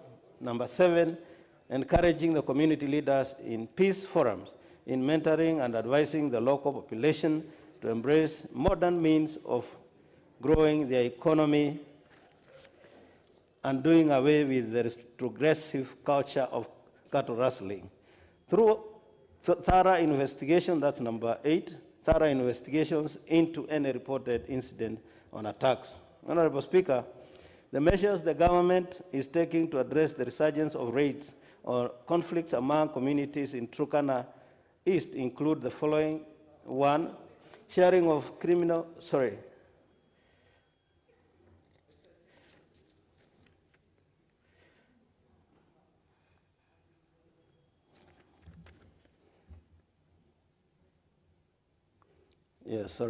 let me pick that, Honorable Speaker. Honorable Speaker, the measures government is taking to address the resurgence of raids or conflicts among communities in Turkana East include the following. Number 1 is sharing of criminal intelligence reports with communities through the national government administrative officers. Number 2 is intensified security patrols and proactive policing along the common border with the neighboring country. Number 3, advising on the need to open up security roads by Turkana County government in order to reach inaccessible human settlements and grazing fields which are predisposed to banditry attacks. Number 4, intensified patrols within affected and common boundaries by security personnel. Number 5 is conducting joint security operations to flush out bandits. Number 6, conducting surveillance and early warning systems through situation reports and sharing of information about any impending attacks. Number 7, endeavoring to recover stolen livestock with a view to of handing them back to the rightful owners through community elders. Number 8, engaging respective local leaders and elders in holding regular peace meetings, prevail upon communities to desist from retaliatory attacks, raids, and embracing peaceful coexistence. Number 9 is posting of specialized units within the affected areas. And number 10, holding joint county security and intelligence committee meetings. Honorable Speaker, despite the recent boundary attacks and raids by suspected Pokot from neighboring county, Turkana East Sub-County has remained relatively calm as a result of intensified patrols and conducted by uniformed units. Cases of cattle rustling in the recent past has drastically reduced due to increased patrols by security agents. The Turkana community is not an innocent bystander in the security incidents. Some members of the community have also engaged in aggressive activities against their neighbors. So I thank you, Honorable Speaker, and I beg to submit. Thank you. Member for Turkana East, the Honorable Mohamed Okiru.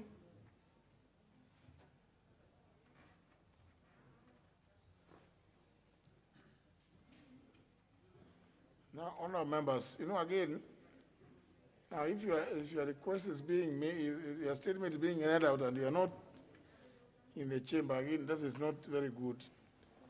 Wish we had known, we would have just tabled it so that we could save time. We are quite many in this house, so we need to save time. Anyhow, it is the same, goes the same. Member for Mvita. Because I had had a word with the chair, and through, of course, your indulgence, they had informed me pretty late last evening that I was meant to be here for the morning at 9:30, and I requested. I informed the chair and his clerk as well, who in turn say they notified the table office on the changes that they were going to put my response in the afternoon. And I came hoping that that would have been done. And once again, Mr. Speaker, with your indulgence, if the chair would be more than willing to do that right now. Mwadi, are you able to, do you have this response?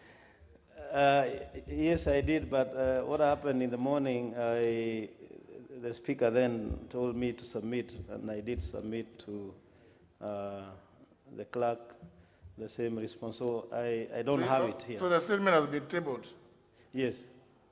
Unless the Honorable... Unless you... Honorable Abdul Somad has... have you read it? If you have, you can say what you want. Another lamentation. Is it about...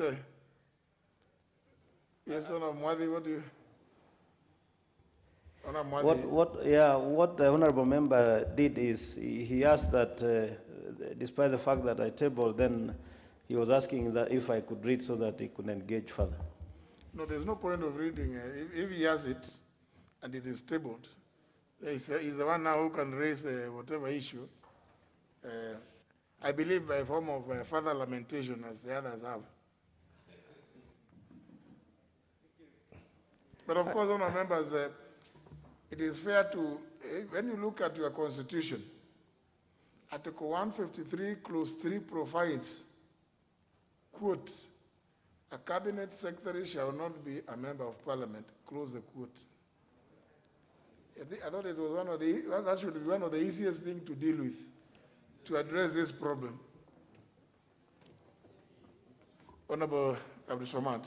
Thank you very much. Mr. Speaker, as you rightfully put it, this is nothing else except to express the displeasure in the kind of responses. And Mr. Speaker, one, this was something I raised on 19th of May, 2021.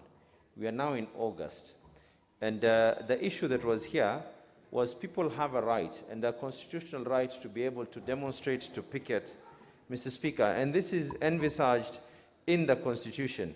Mr. Speaker, the response that the security CS gave is that, and I just want to, the government is guided by the Public Order Act, has measures outlines on how to handle peaceful demonstrations and allow freedom of expression. And Mr. Speaker, when you look at all this, they've quoted the Public Order Act. The Constitution of Kenya, Mr. Speaker, first of all, the rights that are there in the Bill of Rights itself belong to an individual and are not granted by the state. That means they're not a favor. Someone who wants to be able to demonstrate and picket, Mr. Speaker, it is not a favor that they're asking the state. And Mr. Speaker, it even goes ahead and says the Bill of Rights applies to all laws and binds all state organs and all persons.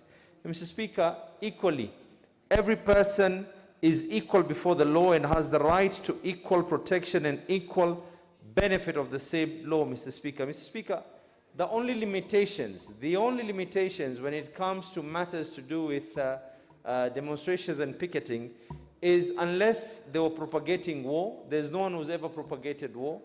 Unless, Mr. Speaker, there was an incitement to violence, no one has ever incited violence. Unless, Mr. Speaker, there was hate speech, there's never been hate speech. And there's never been advocating any form of hatred, Mr. Speaker. So, Mr. Speaker, these rights of fundamental freedom in the Bill of Rights shall not be limited except by law. Except by law. And the Constitution even goes ahead, Mr. Speaker, to even give from A to E, and for purposes of time, I'll not read each one, but from A to E, the reasons that are supposed to be in that law.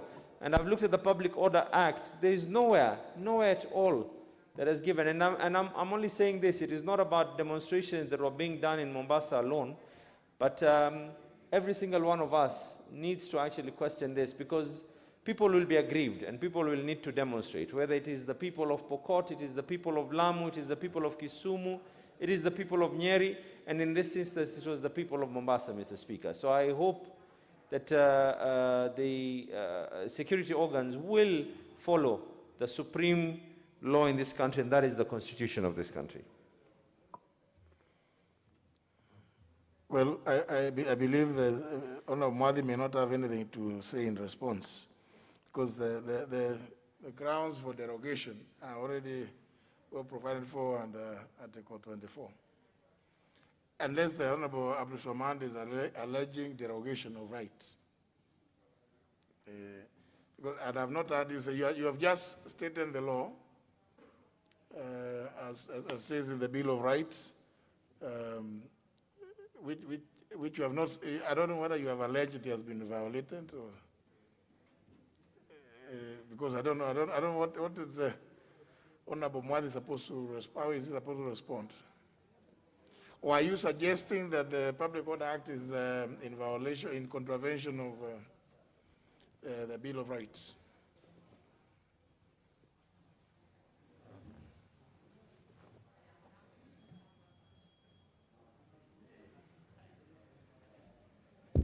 Sorry, I had to shift, Mr. Speaker. Mr. Speaker, I'm not suggesting that the Public Order Act is in any way in contravention or has gone against the Constitution. But what I am insinuating is that the security organs should not use the Public Order Act without quoting necessary provisions and necessary clauses that allow them to be able to stop this.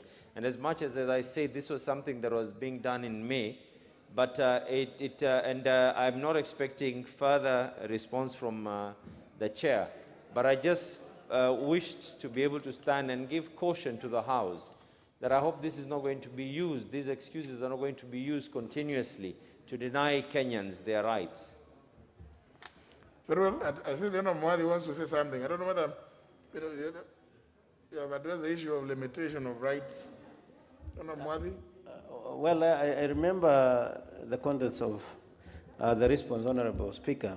And one of the contentions of the Cabinet Secretary is that, yes, that right is guaranteed by the supreme law, that is the Constitution. But again, it shouldn't infringe on the rights of the others as they also picket. And that they only needed to inform the OCS, security apparatus, and also choose the demonstration route so that then they don't interfere with the others and infringe onto their rights. That's the only one. Allow them to come beyond the gates here, purporting to picket. They will picket out there or go to Uhuru Park and they can sleep there the whole day or night. But we will not allow them to come and picket in the chamber. We have our own rules because the rights here are also equally protected. So it is not absolute. It is not absolute. And I think there's no need to debate because we are not giving any specifics, Honorable Absamad.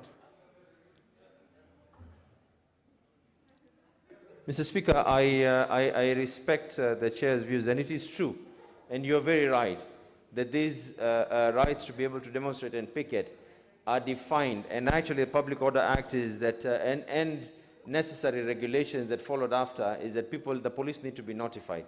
Well, in this instance, they were notified. They were notified, they were informed, no rights were infringed, no one else's rights were infringed. And we want to do things based on law, based on the Constitution. Of course, we do not want to do something. I mean, you cannot start going to, as you rightfully put it, you can't expect people to start picketing inside precincts of Parliament or go to State House and start. But in this particular instance, Mr. Speaker, I was part and parcel of it because I saw the day that the police were informed in writing by the organizers. And it is only on the day when people wanted to demonstrate is when the police decided to use a massive force. So I'm in agreement, but it is the way that even the response, if you see the response, Mr. Speaker, and I don't want us to engage too much in it, but I'm just giving. It's really been addressing the issue of the backlog. Your request was in May, the others were made in June, and you can see he's moving with speed to try and as much as possible to bring all of them so that we are up to date. Now, if this incident was responded to maybe a week or two after you raised it, it would have been fresh. Maybe if you say you are part of the demonstrators, perhaps you would have told us how much tear gas you are inhaling or was still inside you. But now I'm sure you are now quite safe. You may not quite remember what else happened that you could have told us perhaps at that time that you took off in a particular direction, either fell down, you tripped. It would have been a lot, it would have been fresh in the minds of everybody. But now, 3 months down the road, the bonga points, I'm sure that's why you don't want to pursue it. The bonga points are not there. Honorable Sankok, you also are part of the... Honorable Speaker, thank you, first of all. And I think you are very right in guiding us that your rights stop at where mine begins. And what I'm worried about is that the Honorable Member, Absamar, is the one complaining about the police. And they are now in government, Honorable Speaker. Honorable Speaker, your presidential candidature have caused a lot of jitters in all quarters. Even the ones whom we think they are in government, they are almost getting out because they know now they have really to handle your candidature, Honorable Speaker. And Honorable Speaker, even after declaring your candidature, you are still very fair to this House. So we thank you very much. So I think the Honorable Peter Mwadhi is just a postmaster.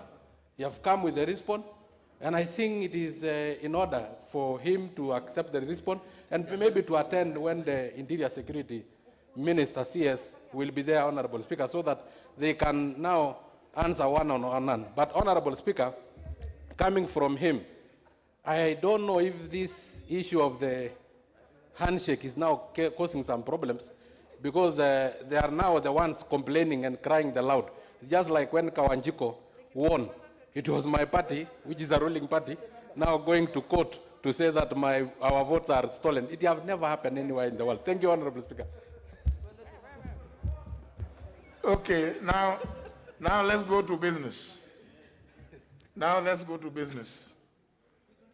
Next order. Order number 8, motion. Procurement of external audit services for the Office of the Auditor General for the financial years 2018 to 2019 and 2019 to 2020. The Chairman, Public Accounts Committee, Honorable Wandai. Mr. Speaker, thank you very much. Sorry, Honorable Wandai, before we, the member for Yatta indicated he was rising on a point of order. Honorable Charles Kilonzo.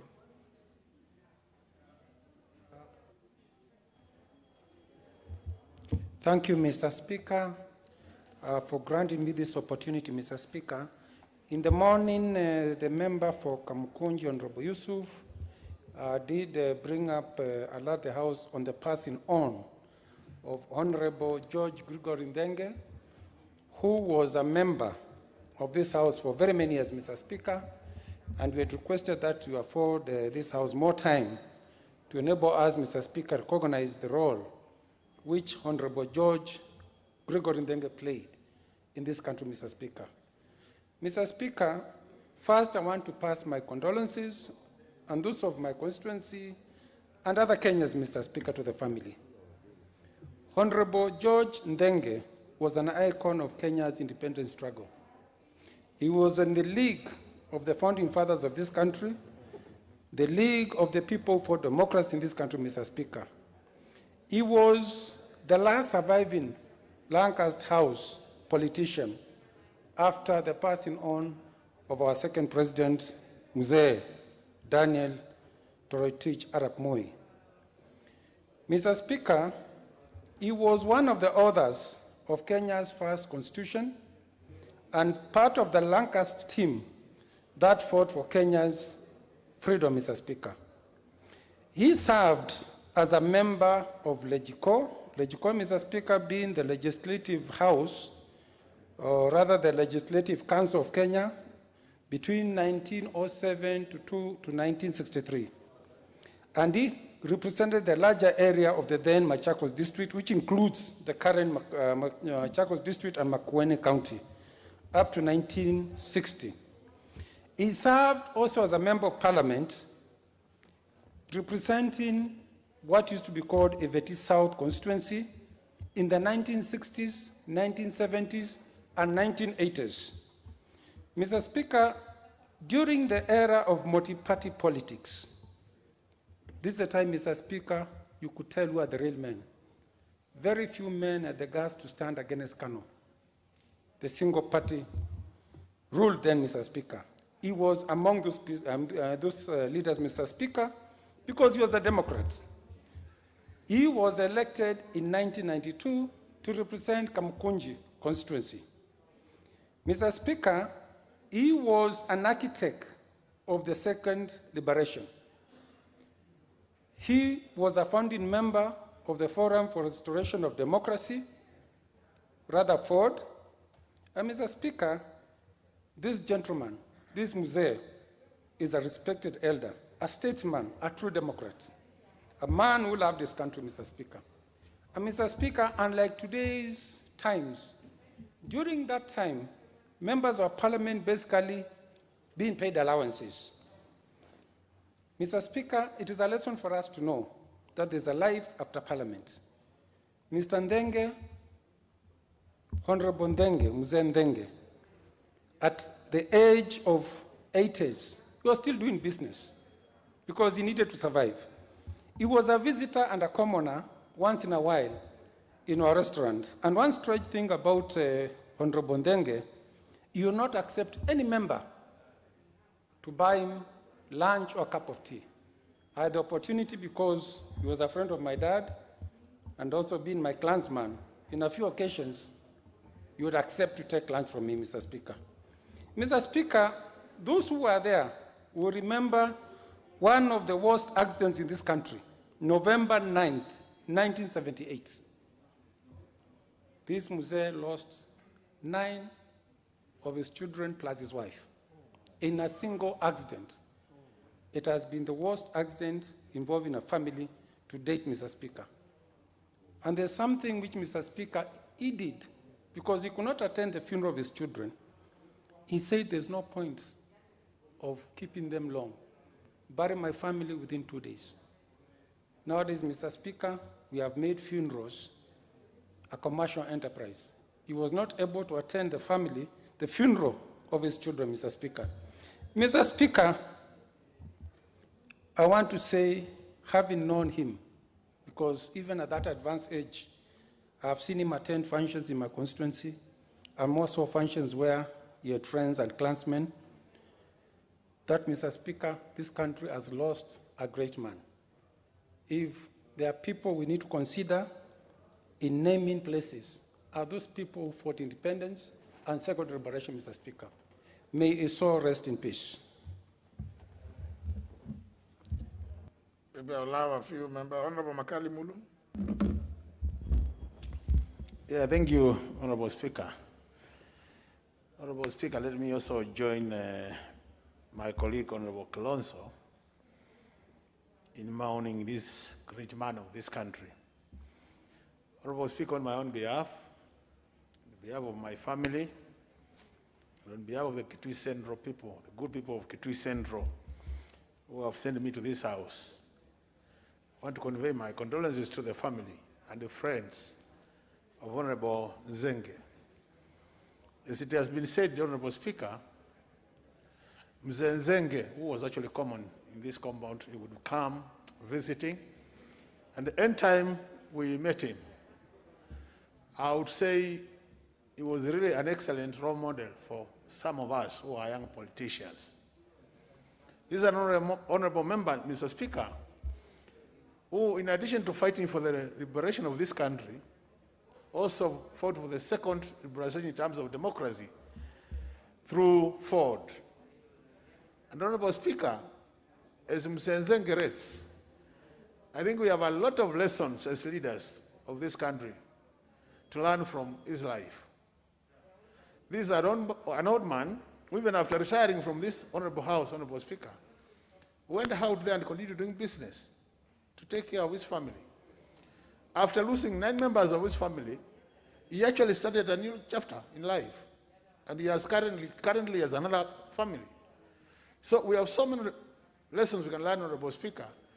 And I think I would urge my colleagues to really look at the life of this Mzee and pick the positives. And let's run away with them in terms of the way we live and the way we conduct our business. May his soul rest in eternal peace. Amen.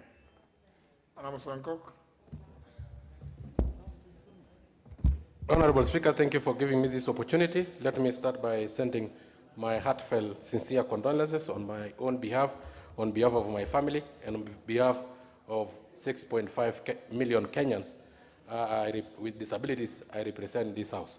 May his soul rest in eternal peace. Honorable Speaker, he is an independent former member of this House, Honorable Speaker. He fought for independence, Honorable Speaker. He's a freedom fighter, Honorable Speaker, and also for the second liberation, he participated, Honorable Speaker. If there are people we need to honor in this country and name streets and stadiums after them, it is him, Honorable Speaker, not the likes of Atuli, Honorable Speaker. Honorable Speaker, it was so shameful for us to name some octogenarians who have decided to stay for long and to refuse to retire in the trade union, Honorable Speaker, while we are capping the term limit of presidential candidates and governors, Honorable Speaker. So this is a man that we need to name maybe a street or a road, Honorable Speaker, after him, Honorable Speaker, so that we can honor such heroes, Honorable Speaker. Thank you. May his soul rest in peace. Member for Funyula.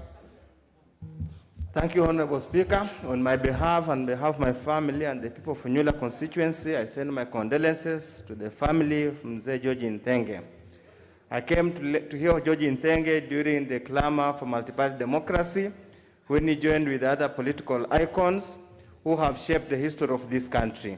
Of course, after that, I had heard of him concerning the accident that wiped out his family, and I admired his resilience to start a new family and forge on.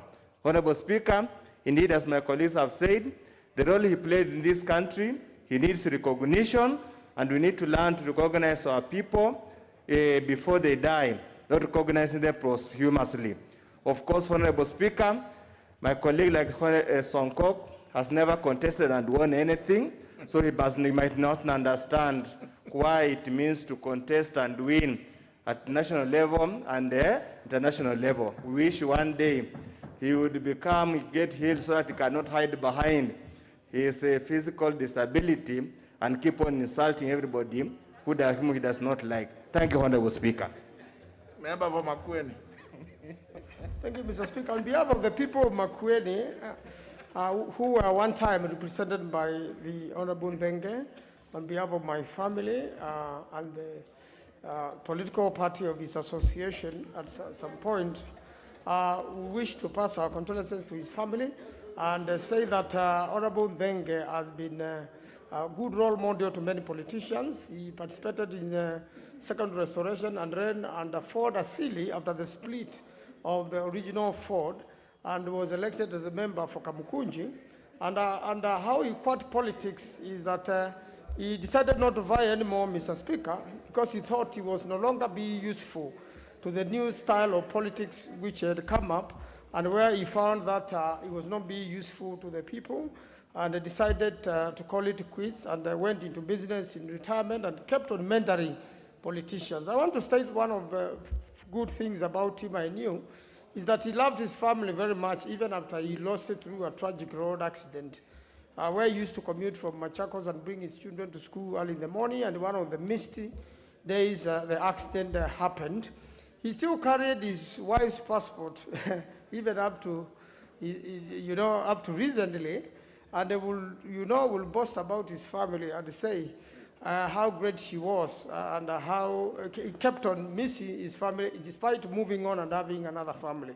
But the best thing he ever did in this country, Mr. Speaker, is to fight for first and second liberation. And let me join the others calling upon the nation or the county governments, either in Makwiny, Machakos, or Nairobi, or even the national government, that, Mr. Speaker, we name either university or even a road or a monument, and even probably have a monument in the name of George Nthenge. I thank you, Mr. Speaker.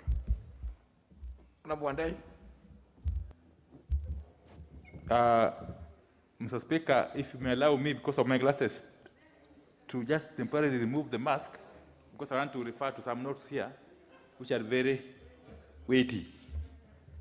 On this one? No. No. Sorry. Okay. Let me then just also express my condolences to the family, friends, and former colleagues of the late Honorable George Nthenge.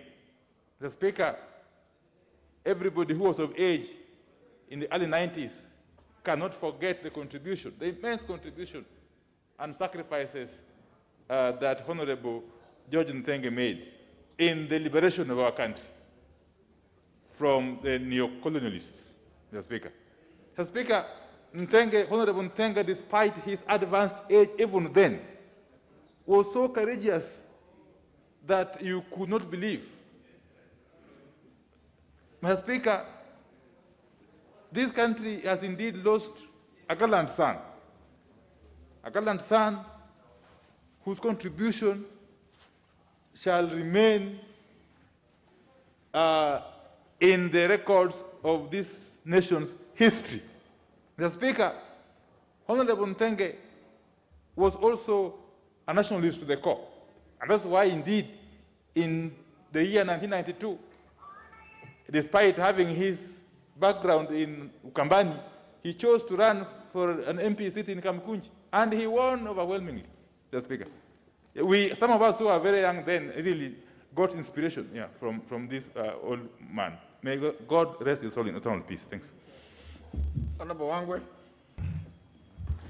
Thank you, Honorable Speaker. Honorable Speaker, on behalf of the great people of Navaholo, and that of myself and that of my family, allow me, Honorable Speaker, to pass my condolences to the family and friends of the late Honorable Ndenge. Honorable Speaker, history can never be rewritten, and history will always remain history. Honorable Speaker, this is a great man who has enabled us to be where we are. He perfected in his art, Honorable Speaker, in pushing the agenda of the people of Kenya. And Honorable Speaker, what happened in 1992, the changeover from the old constitution to the repeal of Section 2A, Honorable Speaker, this great man was part of the journey, and that is why we can stand here, Honorable Speaker, and be very happy, very free, and talk freely. Initially, Honorable Speaker, you could talk anything, but find yourself behind the bars. But courtesy of this great man, we are free politicians. We can speak what we have. We can speak our mind and leave it gone. Therefore, Honorable Speaker, this is one man whom we can really celebrate. For those, Honorable Speaker, who would want to wish him well, I want to say my sincere condolences to the family, and may God rest his soul in eternity. Thank you. Yeah, we are going to limit, but so that we can go to business. But let me hear the member for Nairobi. Thank you, Mr. Speaker, sir. Mr. Speaker, I want to convey my condolences to the family of the late Mzee George Ndenge. And hearing his story, how he lost his family, wife, 9 children, I was really touched. But we have a merciful God. I know that he ended up with other children and other family members. He has a son called Edward. And he is an example of the Kenya we want. He started his politics in Machakos in the 60s, 70s, and 80s, and as a member of parliament. And then he moved to Nairobi County and became a member of parliament for Kamkunji. So that's the Kenya we want, where any Kenyan can go across this country and be able to stand and represent people without feeling that I don't belong, or I'm not of this community, or I'm not of this tribe. I mean, Nairobi is a home away from home, but the fact that he started his politics in Machakos and then he ventured into politics in Nairobi is commendable. I know that because, again, as I said, we have a merciful God, that he is reunited with his family, and may his soul rest in peace. And for his role and participation in the meeting held on the 16th of November, 1991 at Kamukunji, the late Honorable George Gregory Wilson Ndenge found himself arraigned in a court not in Nairobi, where the meeting took place, but in Machakos. And the rest is history. You're talking about the great man. No wonder he subsequently ran for and won the Kamukunji seat, because he was still set free. Or where he appeared, the person dealing with him found absolute nonsense, having been himself in the meeting on the 16th of November, 1991. May his soul rest in eternal peace. Honorable Wanyonyi. Mr. Speaker, thank you for the chance.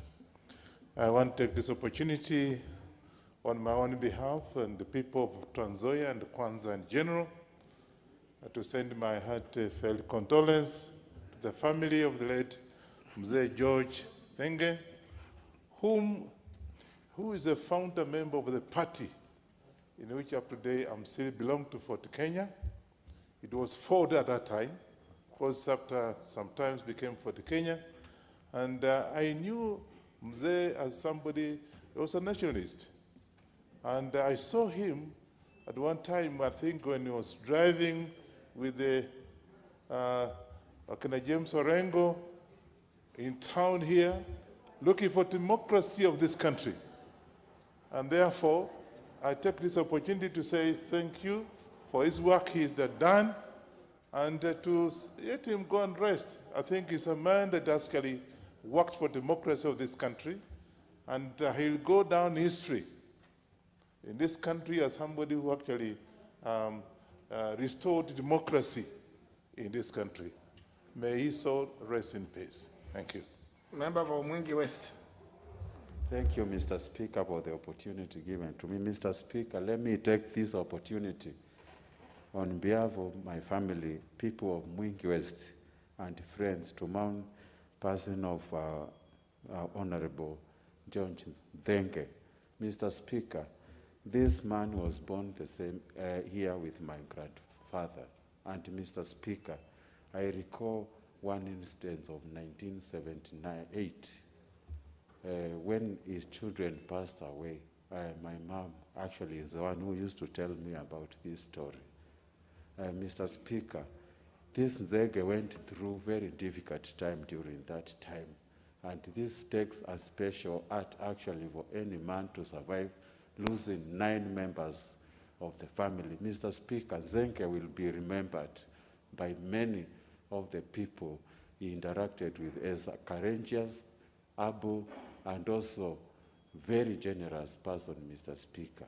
Mr. Speaker, I recall in 2017 when I came to these houses, when the first time I met him physically, and he looked very, very composed and also very helpful to young legislators.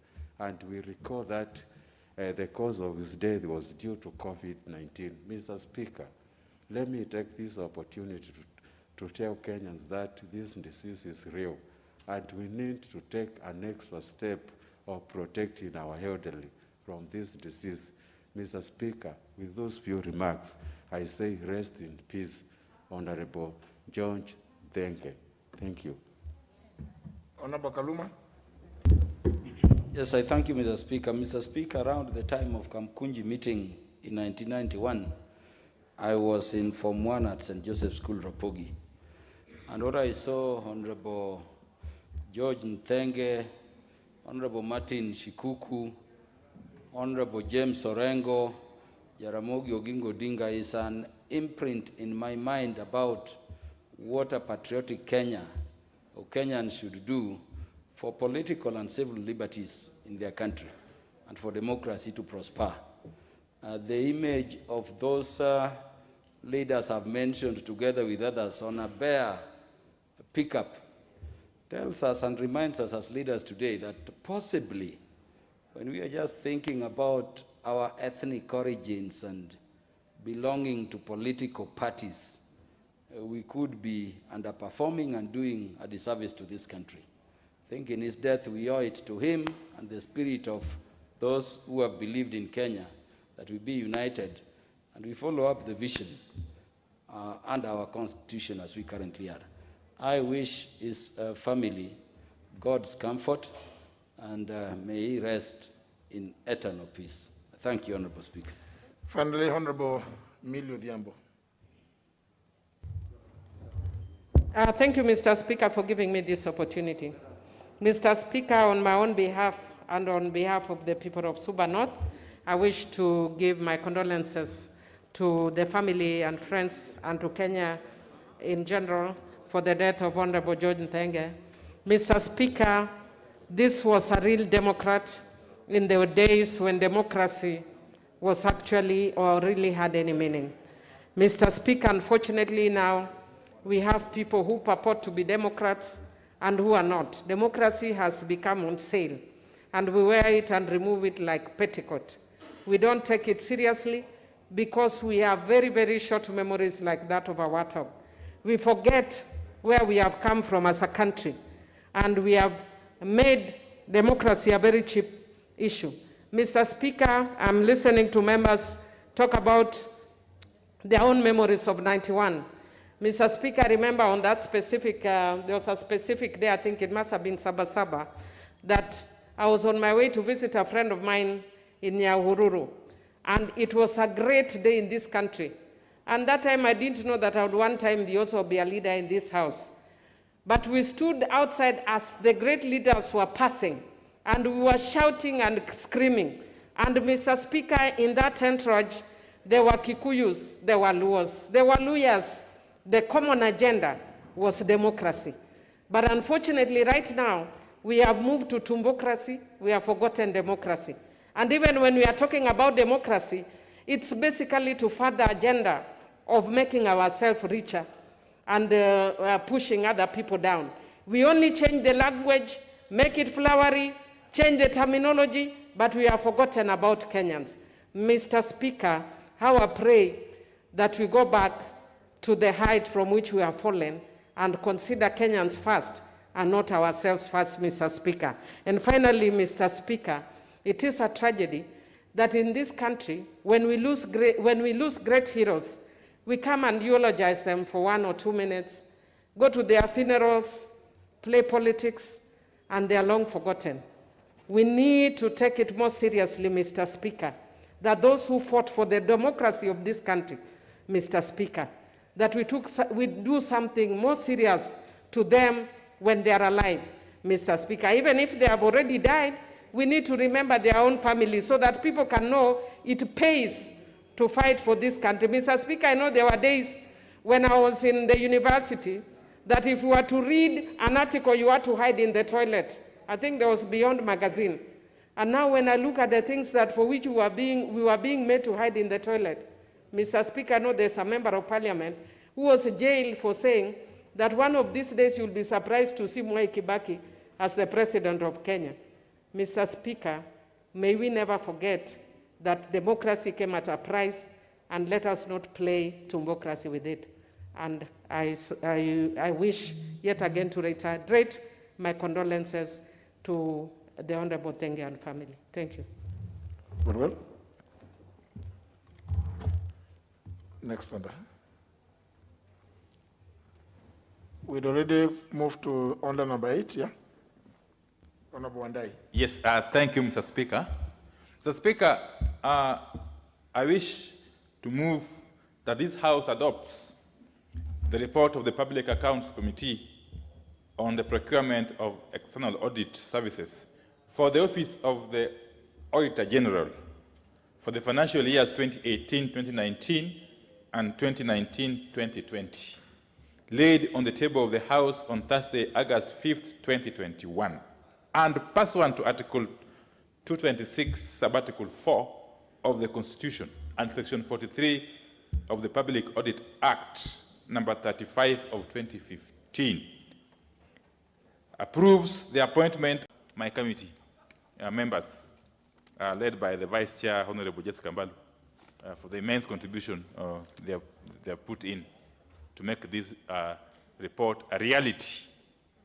Mr. Speaker, Article 226, Sub-Article 4 of the Constitution, of course, provides that the National Assembly is required from time to time to appoint a professionally qualified accountant, to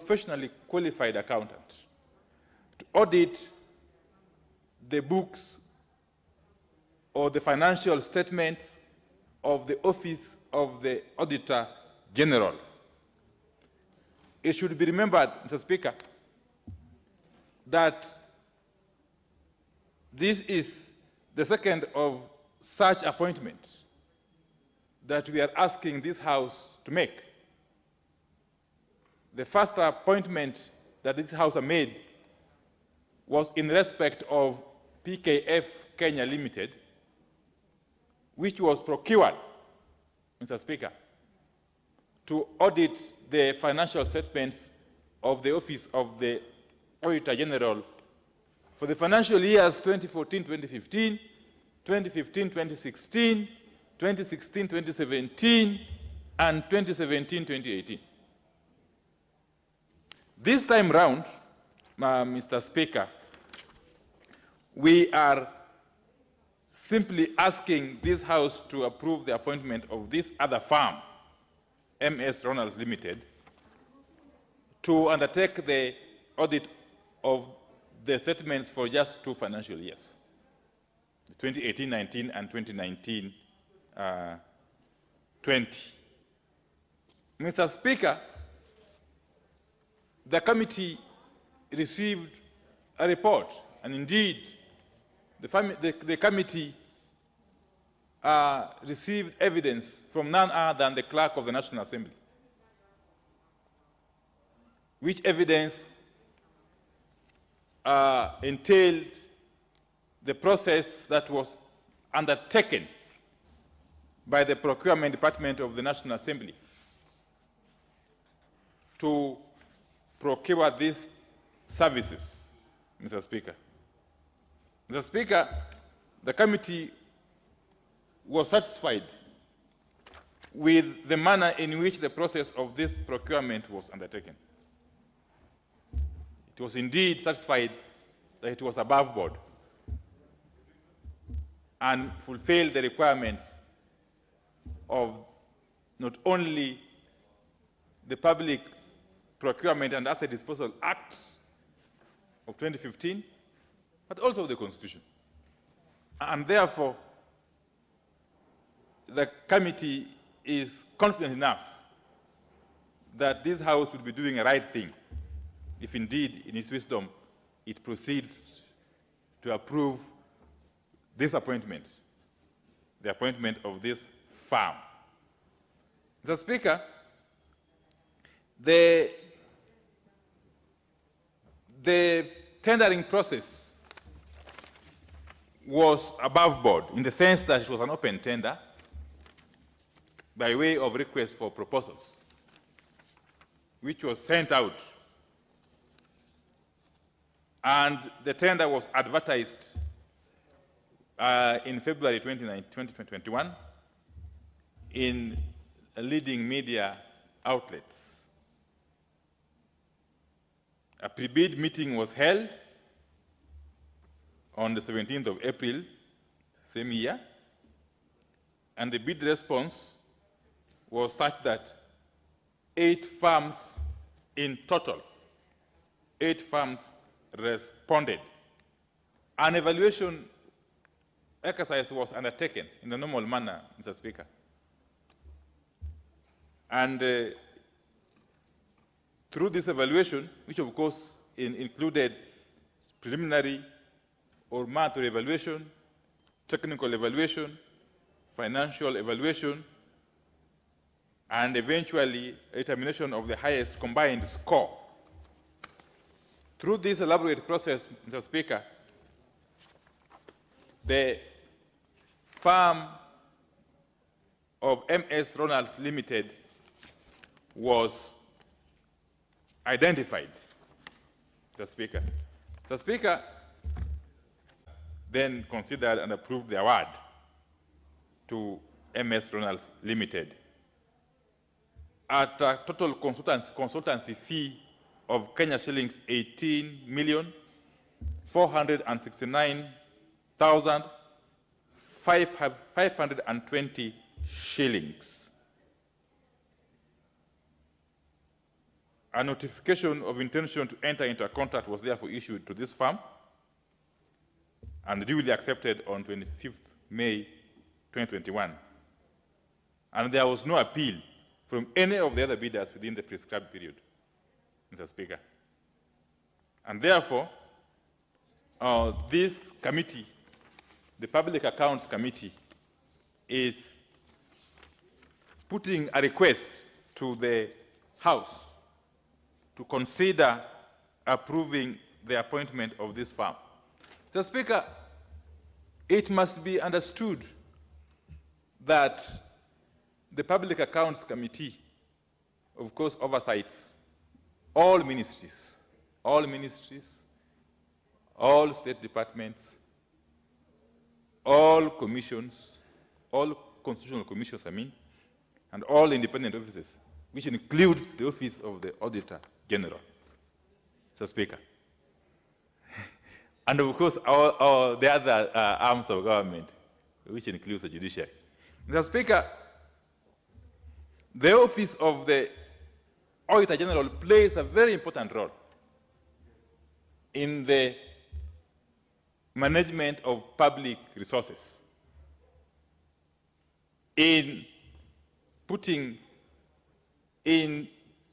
scrutiny in the management of public resources. The Speaker, under Article 229, Subarticle 8, that office has got only 3 months, not 3 months really, Article 229, Subarticle 4. The office of the Auditor General has got 6 months. 6 months from the end of a financial year to undertake its audit work and submit its report to the National Assembly, or to Parliament for that matter. The National Assembly, on the other hand, under Article 229, Subarticle 4, has got only 3 months. 3 months upon the submission of the audit report to examine them and take appropriate action.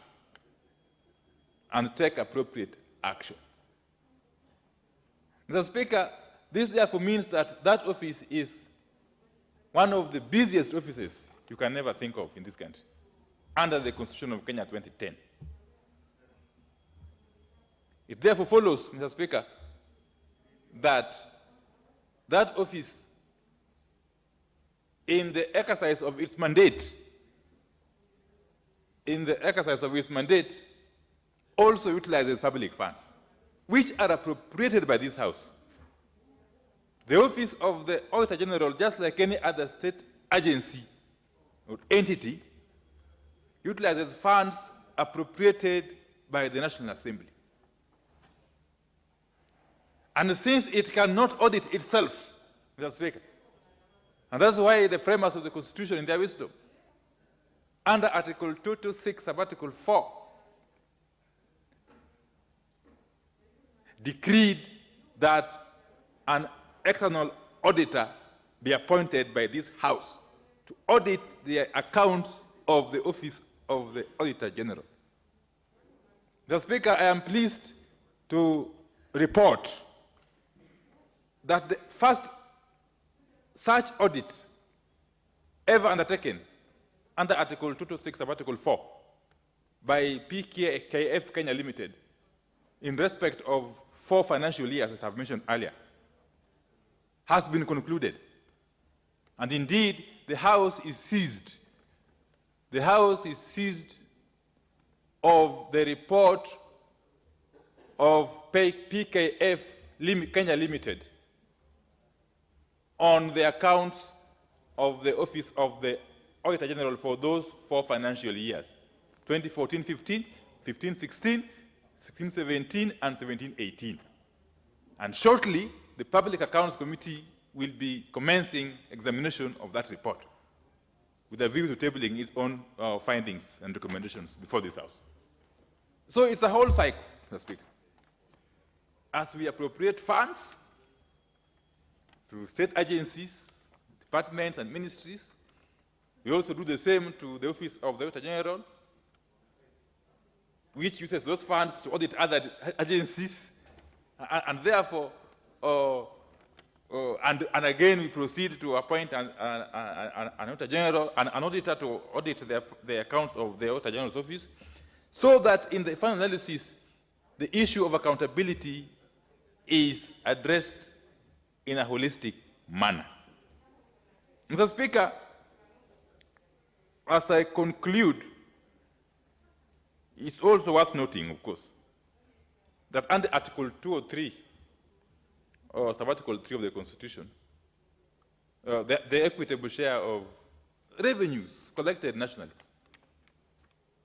is the equitable sharing of those revenues between the 2 levels of government can only be based on the last audited accounts, as approved by this House, Mr. Speaker. And therefore, the work of this House and that of the Office of the Auditor General are so much intertwined that you cannot separate the two. And that's why we must continue to encourage a spirit of cooperation between this House and the Office of the Auditor General. And I must say, Mr. Speaker, that that office has not disappointed us as a country. Yes, I can say so with a lot of confidence and without any fear of contradiction. That office, since its inception, within the context of the 2010 Constitution, has not disappointed Kenyans. Right from the tenure of the previous office holder and the current Auditor General, Madam Nancy Gathungu. Mr. Speaker, but it's also important to note that for that office to function effectively, it needs to be resourced adequately. That office requires to be provided with adequate budgetary resources for it to be able to undertake its mandate in an effective and efficient manner. And it's for that reason that in the report of the Public Accounts Committee for the financial year 2017-2018, it is for that reason, and I must to hear this, it is for that reason that in the report of the Public Accounts Committee for the financial year 2017-2018, the committee recommended, and this House agreed with it, because that report was approved by this House, was adopted in totality, I think in March this year. In that report, the Public Accounts Committee recommended that in future, when it comes to the matter of budgeting for the Office of the Auditor General, the Public Accounts Committee must be involved from the outset, from the very beginning to the end. That even as the relevant committees, including the Budget and Appropriations Committee, undertakes their normal work in terms of budget preparations and approval, when it comes to the budget for the Office of the Auditor General, PAC must be involved. And for obvious reason, Mr. Speaker, because PAC is the nexus between this House and the Office of the Auditor General. And PAC understands better the functioning, the challenges of that office, Mr. Speaker. Mr. Speaker, I also want to say as I conclude that in our task of examining these reports that come from the Office of the Auditor General, we continue again to work closely with officers from that office, very, very closely. And I must also, Mr. Speaker, thank you most profusely for having stood firm in defense of the authority of this House and the authority of the Public Accounts Committee in undertaking its mandate to oversight government agencies and departments insofar as the utilization of public funds is concerned. Mr. Speaker, we are pleased to note that we made it clear to all and sundry that under Article 125 of the Constitution, Sub-Article 1 and Sub-Article 2, this House and its committees are at liberty to invite any person under the sun and within the territories of Kenya. Yes. Any person. The Constitution doesn't make an exemption. It says any person. And the Speaker reiterated that in his advisory, released three or so weeks ago. That any person. And in so saying, the Speaker, you are not in any way trying to abrogate or in any way interfere with the independence of any independent institution or organ of state. We are simply saying, even as we respect the independence of these institutions and organs of state, we must hold them accountable on matters of expenditure of public funds. Because that is our mandate that the Constitution has granted us as a parliament, Mr. Speaker. And therefore, Mr. Speaker, without further ado, I wish to move that this House adopt this report and allows the formal appointment of this firm to undertake this very noble task, Mr. Speaker. And I wish to ask the Honorable Aden Duale, who is a ranking member of that committee and a ranking member of this House, to second the motion. Thank you, Mr. Speaker. Honorable Duale.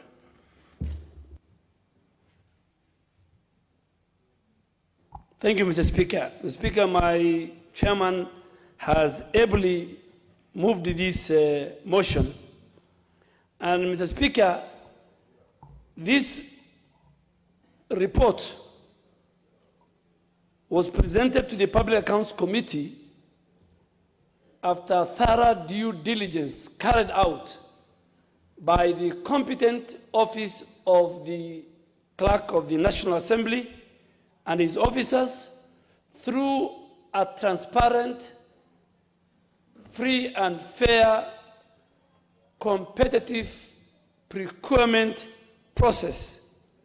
And Mr. Speaker, this matter is before this House in line with Article 226, Sub-Article 4 of the Constitution that gives powers and requires the National Assembly of the Republic of Kenya to appoint a professionally qualified accountant to audit and report on the financial statements of the Office of the Auditor General, an independent office, that the architecture of the 2010 Constitution felt in addressing the old age question of who audits the auditor through this provision.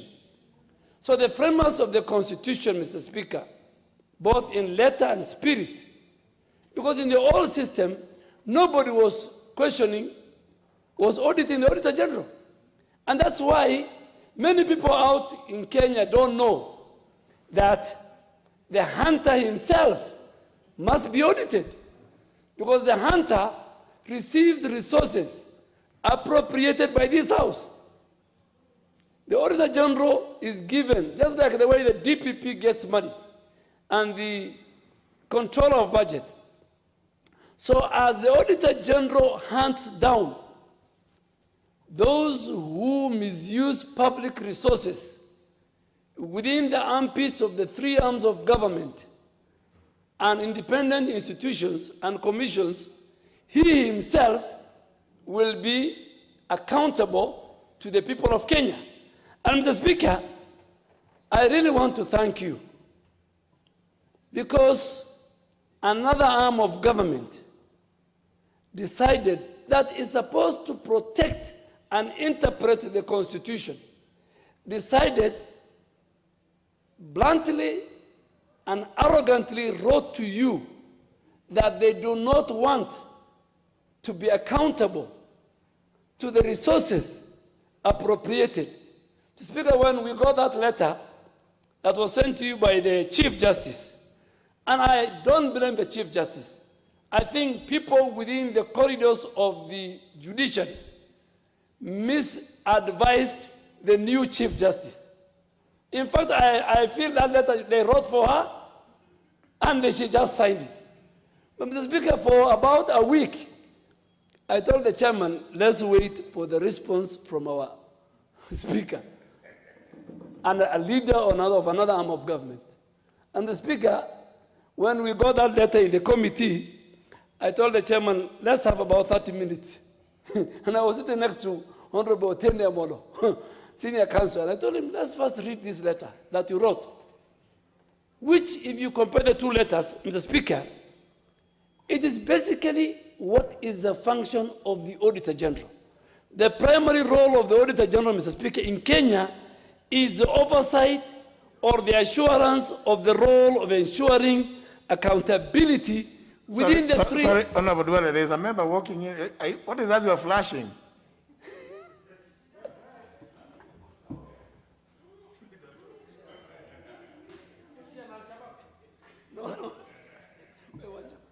members, you are bought something you don't know how to handle. Can you put off the torch? Making it very flashy. You just bought or collected somewhere. Honorable Dwele, continue. Speaker, Honorable Rahema is my neighbor in Tana River. And in most of our parts of our county, there's no electricity. So she is used to this use of the torch in the mobile. So please, I want us to forgive her. So, Mr. Speaker, the Public Accounts Committee of this House, and the Speaker, you have been a ranking member, chairman of the Public Investment Committee in the 9th Parliament. It is the Constitution and the Auditor General that brings report table in this House. We don't call, in fact, Mr. Speaker, we don't call anybody. Unlike other departmental committees, our secretariat and the chair don't invite people. It is the report of the Auditor General that invites people to the Public Accounts Committee. Honorable Junot is a member. So we don't write. If you have no problem, if you have accounted for every penny, the Auditor General will say, I have no issues in the book. But if you have issues, that the people who serve you in Machakos law courts and Eldoret law courts, the money they are paid by Kenyan litigants cannot be accounted for, you will be indicted by the Auditor General and you will find yourself before room 9 of the National Assembly. So, Mr. Speaker, we really want to thank you. You gave a good direction. So, Mr. Speaker, the Constitution requires the National Assembly to appoint this person. And the appointment of the external auditor, Mr. Speaker, is to provide an external audit service for the financial statements and reports of the Auditor General for the financial year, particularly for this external auditor, 2018, 2019, 2019, and 2020, which is a fundamental pillar in promoting an assurance and an independence of the office of the Auditor General. In fact, for the Auditor General to be audited by an external auditor appointed by the National Assembly, a House of the People's Representative, gives more credence and more powers that office of the Auditor General is an independent office. That independency is more anchored. It is given more credibility by what we are doing this afternoon, Mr. Speaker. Mr. Speaker, finally, the selected firm and the clerk of the National Assembly and his technical team appeared before the committee. They were interrogated. They presented all the trail papers of how this person was, this company was selected among other competitors in the field for the audit of the Auditor General's office under the years under review. And Mr. Speaker, I have been around in this House and served under 3 clerks. I served under clerk Mr. Bundi, before him Mr. Gishoi, and I think maybe 4, because in 2008 when I took the oath of office, I think the late, what was his name? The late Ndindiri, I think, was the clerk. So I served under Clerk Ndindiri, Gishoi, Bundi, and CLI Michael. And Mr. Speaker, I want to go on record that the men and the women who particularly run the various directorates of the National Assembly under your leadership, and I've worked with them when I was the leader of majority, are the most competent citizens of this country. And I said a number of times that is one place I will recommend my children to come and learn. Mr. Speaker, so what is the function of this external auditor? And in this place, the winner is Ronald's Limited Liability Company, and if it's approved by this House, because this House has to approve. Number one, this external auditor must provide assurance to this House and the Kenyan public that the financial operations of the Office of the Auditor General in the slated financial year are above board, that the audits are in compliance with the PFM Act and the Constitution, Public Finance Chapter. Two, this firm must express an audit opinion. They must express an audit opinion, qualified, unqualified, and the rest, on the financial statements, giving us an assurance as a House and the people that the Auditor General followed the laid down procedures in financial reporting and financial standards and statements and the statements and the accounts provide a true and a fair view of a financial position of that office. Third, Mr. Speaker, this external auditor must undertake a performance audit to assure this House and the people of Kenya, and indeed the legislature that is approving this afternoon, that the auditing services offered by the Office of the Auditor General, even to the Public Accounts Committee, Public Accounts and Investment Committee of the Senate, to a Special Accounts Fund Committee, and the Public Investment Committee are professional and adhere to the standards of international supreme audit institutions. And these are some of the institutions I'm sure the leader of majority as a renowned accountant knows far much better than me. And finally, Mr. Speaker, that they provide a systematic review of the adequacy of the information systems and the ICT infrastructure at the Office of the Auditor General. What are the gaps? That's the auditor. Finally, Mr. Speaker, I really want to concur what my chairman have said, that this House must allocate more resources to the independent institutions created by the Constitution, the EACC, the DPP, more so even the judiciary, Mr. Speaker, and the Office of the Auditor General, in order to protect the billions and the trillions that this House allocates to various arms of government within the three arms of government. Mr. Speaker, you cannot have an institution to look for those who misuse public resources, the corrupt, and the evil men and women within our public sector. I second and ask the House to approve.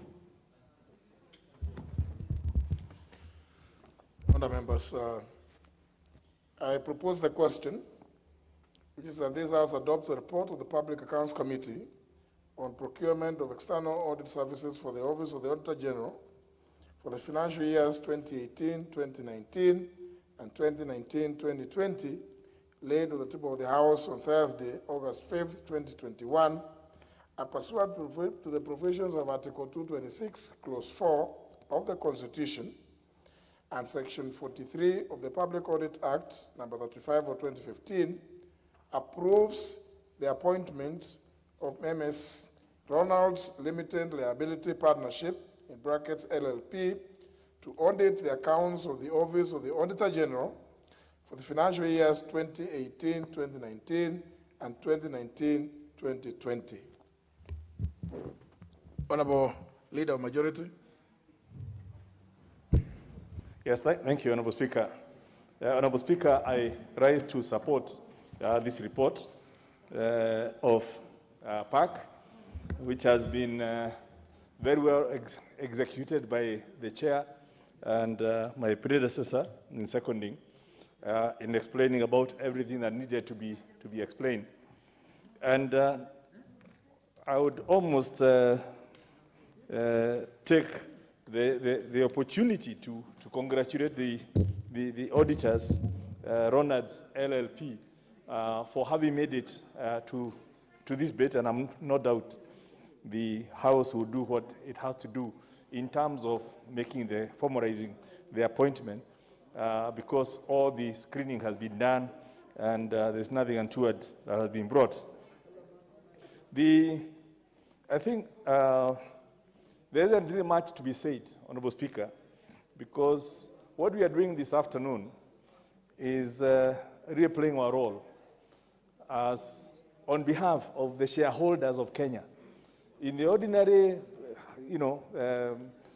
company's situation, at every annual general meeting, one of the matters, one of the very critical agenda items is to appoint the auditor, who will then look at what has happened in terms of what the directors have been doing in the course of the year and report to the shareholders to give them assurance that their money has been basically applied to the right objectives in furtherance of the objectives of the company.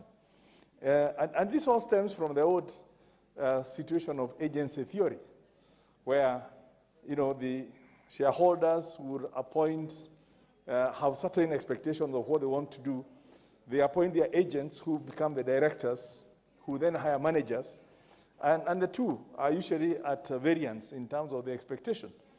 So the shareholders may be wanting one thing done, the directors another, the managers another, and you now need the auditor to come and look and give assurance to the principals that their agents behaved in exactly the same way as they would have wished and provide the value for money. Now, in our situation here, the principals are the people of Kenya. And the people of Kenya who have elected an executive headed by the president and given them certain mandates and given them certain monies and said, can you go ahead and execute and account back to us?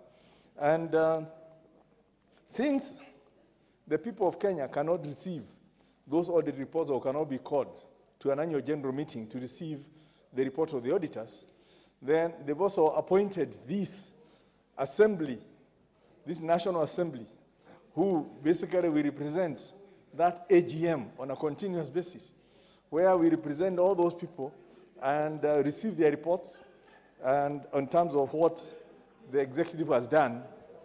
And you will recall, members, we are actually the ones who actually appoint even the Auditor General. But the Auditor General himself needs to be audited. And hence, we as on behalf of the people, again this afternoon, are being called upon to also get an auditor to test, to audit our auditor, who we appointed to audit the executive and all the other independent institutions. And I think Honorable Duale has enumerated, and I don't want to go through the issues that we need covered. But most importantly is that, first, for the money that we are given to the Office of the Auditor General, has it been applied to the right purposes? And that's a standard. But most importantly is that the independent auditor will also be expected to test and verify that the Auditor General has applied auditing standards and performed the work in accordance with the highest standards possible in carrying out the audits of the executive. So it's a two-way thing, value for money and also quality control. And I do expect that when we now receive the reports from on 2018 to 2019, as well as 2019 and 2020, the most we will put our responsibility on us. I know the chair of PSC has stepped out, but I know there are still some members.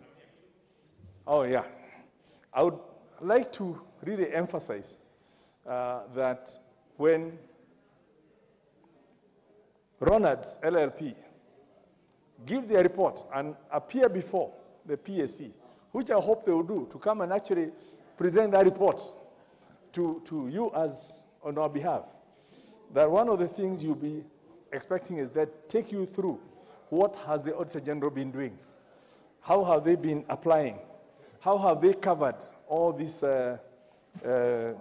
monies, and why are we having issues in the counties, for example, where you visit councils, you visit the counties, and you don't need to be told who owns. You know, everyone is talking of, that building is now owned by the chief officer of this county, yeah? Yet, the local bank manager does not tell you that the so-called person has gone for a loan. You hear, you can see the lifestyle changes within the counties. And what we would like to see is what is the Auditor General doing, particularly at the county level, so that even as we see development and people getting development conscious, courtesy of the devolved funds, at the personal level, we want to be sure that it's not our money that is getting personalized. And those are the things we want to hear from the Auditor General.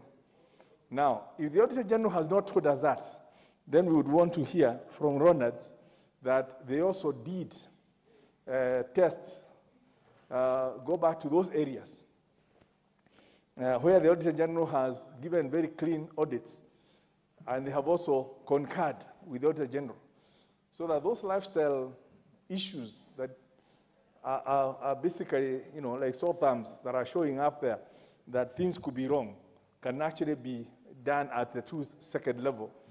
And hence, Ronalds and company should not just look at their job as to go and look at the books of the Auditor General.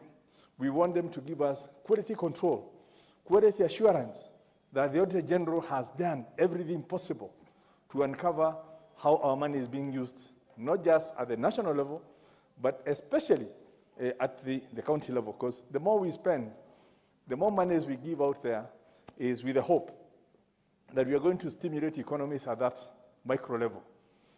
We're going to ensure that suppliers are paid on time.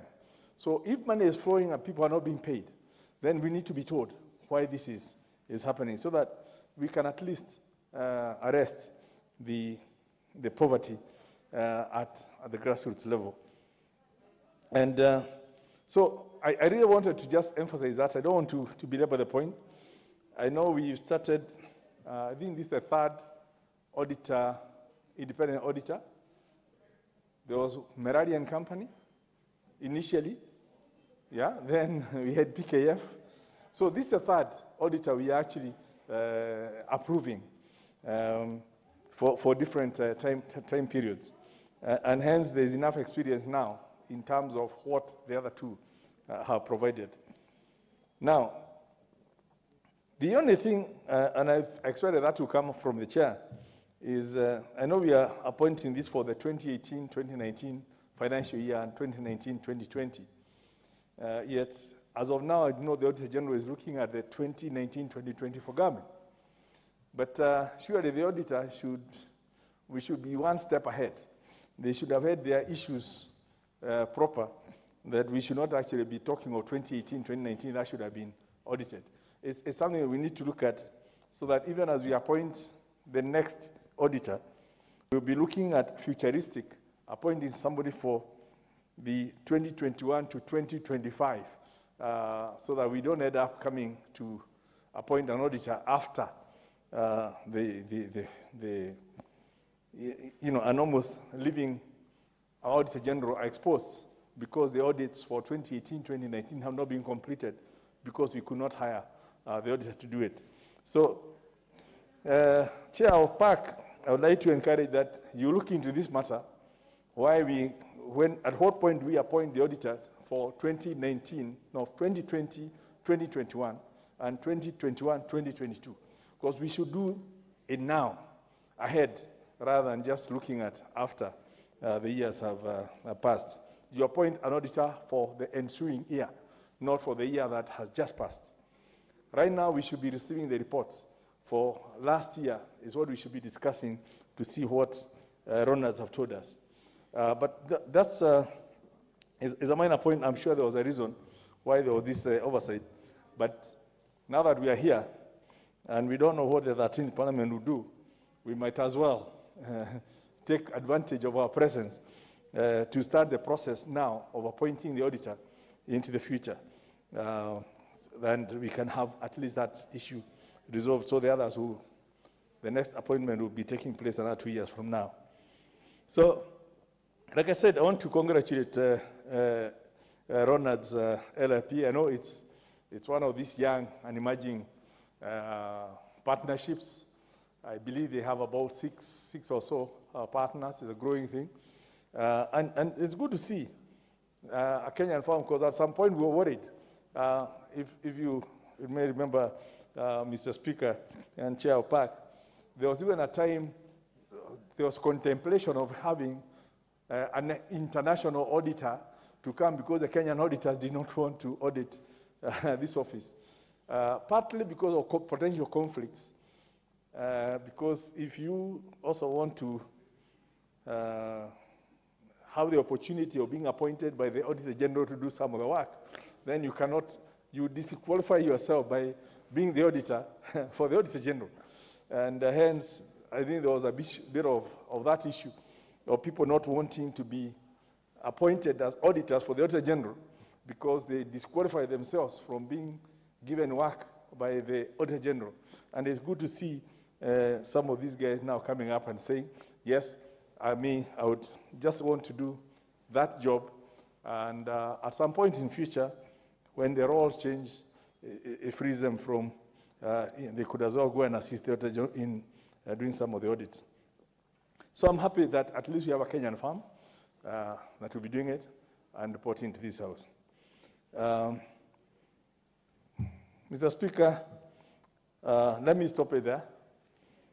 Congratulate Ronalds for making it this far, and urge the House that perhaps we shouldn't even be spending a lot of time on this matter. It's a rather straightforward matter, and hence, we support the Chair of PAC so the auditor can be appointed and start doing their job, and we start receiving the report to see whether our Auditor General is doing what they should be doing. With those few remarks, I beg to support. The Honorable Undo. Thank you, Honorable Speaker. Let me take this opportunity to commend my chair and the entire committee for the wonderful job we have done to get to the point of appointing an auditor of the auditor. It sounds funny that an auditor has to be audited, but probably it sends a very clear message that nobody is above the law. Whatever funds you get from the public coffers, you must be able to account for them, and you must tell the people of Kenya, I got XYZ, I used XYZ, and this is how I used it, and I made sure there was adequate safeguards to ensure there's no public loss, there's no loss of public funds. Honorable Speaker, I sat in the meeting where the clerk of the National Assembly came and explained to us, took us through the process that led for the appointment of the auditor, that's Ronald PLC. Honorable Speaker, it was presented in such a clear manner, and I'd wish that all public entities would adhere to this, the most transparent and open tendering system, where each and every Kenyan has got an equal opportunity to compete for all public services, public tenders. Honorable Speaker, there was no tinge at all of any form of tender fixing, any form of big boys. Honorable Speaker, whoever was elected actually beat the renowned and old names in the auditing field in this country. It gives a lot of pleasure, it gives a lot of hope for the young and upcoming professional firms that all that you need to do is get your records right, get your things right, and you should be able to get jobs anywhere in this country. Honorable Speaker, there is an ingrained mentality in many minds of the young people that unless you know who is who, it's ingrained mentality in many Kenyans that unless you know who is who, you can never win a public tender. I think one of the things that we need as a country to focus on is to open the space so that if it's an open tender, it's truly an open tender, with each one with having an equal opportunity to win any particular tender.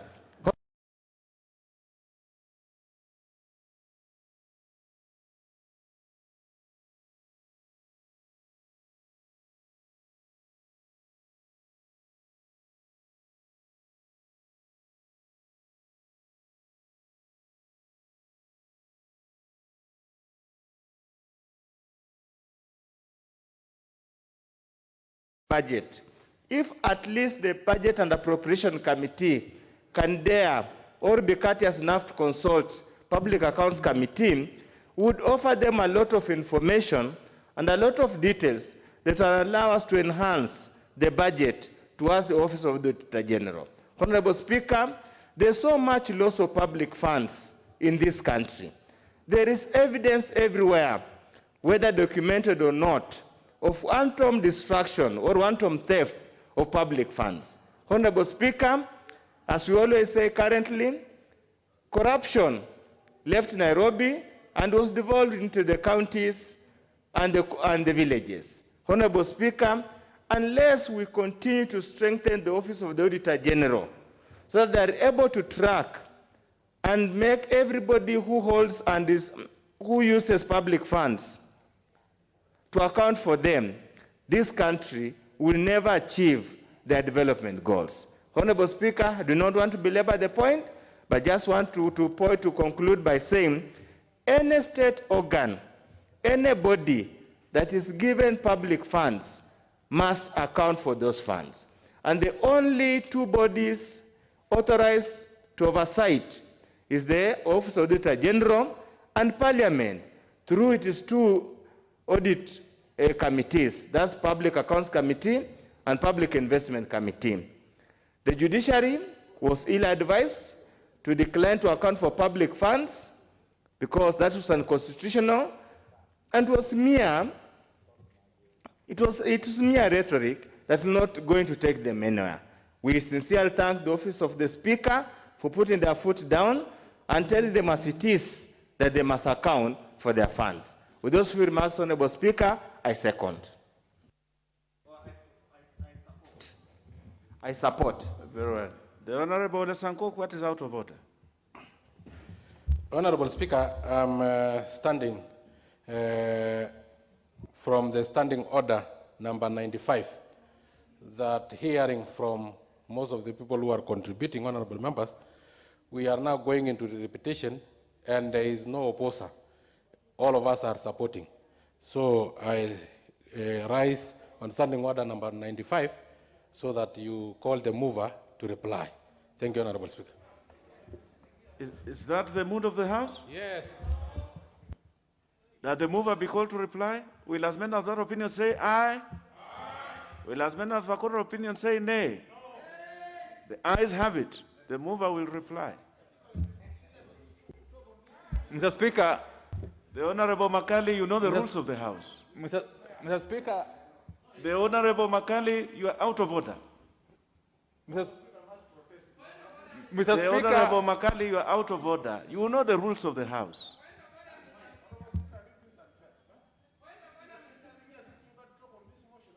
The Honorable Makali, you are out of order.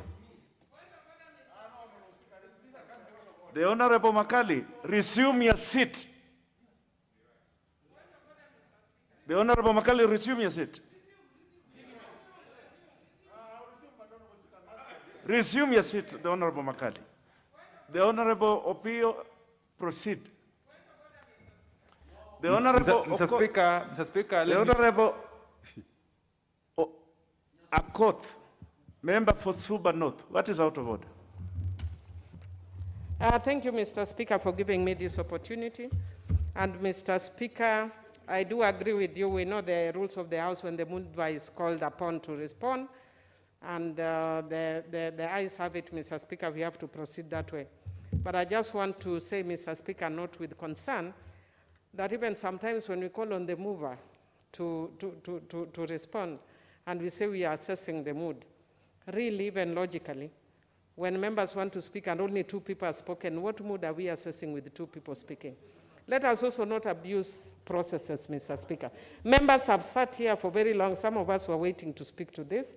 And I'm not saying that it is the honorable member who has moved, but I just want to tell members and urge members that even when we are using standing orders, let us also remember that members are getting increasingly busy. And if I sit until this point to contribute on a matter, next time you will want me to sit on something, you will not find us, and we'll have quorum issues. Let us be sensitive. That is all right. The Honorable Wandai, proceed. Thank you, Mr. Speaker, for allowing me to reply, Mr. Speaker. Mr. Speaker, I want to thank all the members who have contributed to this motion for their invaluable contribution, and even for those who had wished to contribute but never got a chance to contribute. That is always another time. There's always a next time. In this parliament, and in the next parliament, and in the other parliament. Well, Mr. Speaker, I know that there are members from my committee who would have really wished to speak on this, especially Honorable Dr. Ivo Bara, the gracious lady from Kabondo Kasipul, but I would imagine that I have captured her sentiments. Yes, I don't know if I can be allowed to allow her to say a word, just to go on record, that the Speaker has declined my invitation, and therefore I wish to reply. Thank you, Mr. Speaker. Very well. We don't have it. Honorable members, for good reason that we don't have the requisite quorum, I will defer the putting of the question to such time when this matter will be settled down again on the order paper. I direct that we move to the next business. Order number 9, the Central Bank of Kenya Amendment Bill, National Assembly Bill number 10 of 2021, second reading.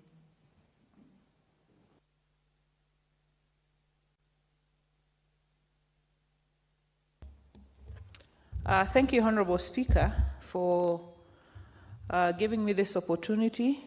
I do beg to move that the Central Bank of Kenya Amendment Bill, National Assembly Bill number 10 of 2021, be now read a second time.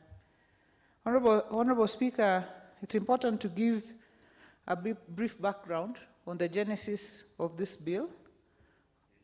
As you may recall, this bill was initially sponsored by the late Honorable John Oro Oyoka. And it was then the Central Bank of Kenya Amendment Bill, National Assembly Bill, number 21 of 2020. So at the time of the demise of the late John Oro Oyoka, and may the Lord rest his soul in eternal peace, he was the member for Bonchari. The Committee on Finance had already engaged with various stakeholders. We had conducted public participation on this amendment bill. But then he passed on.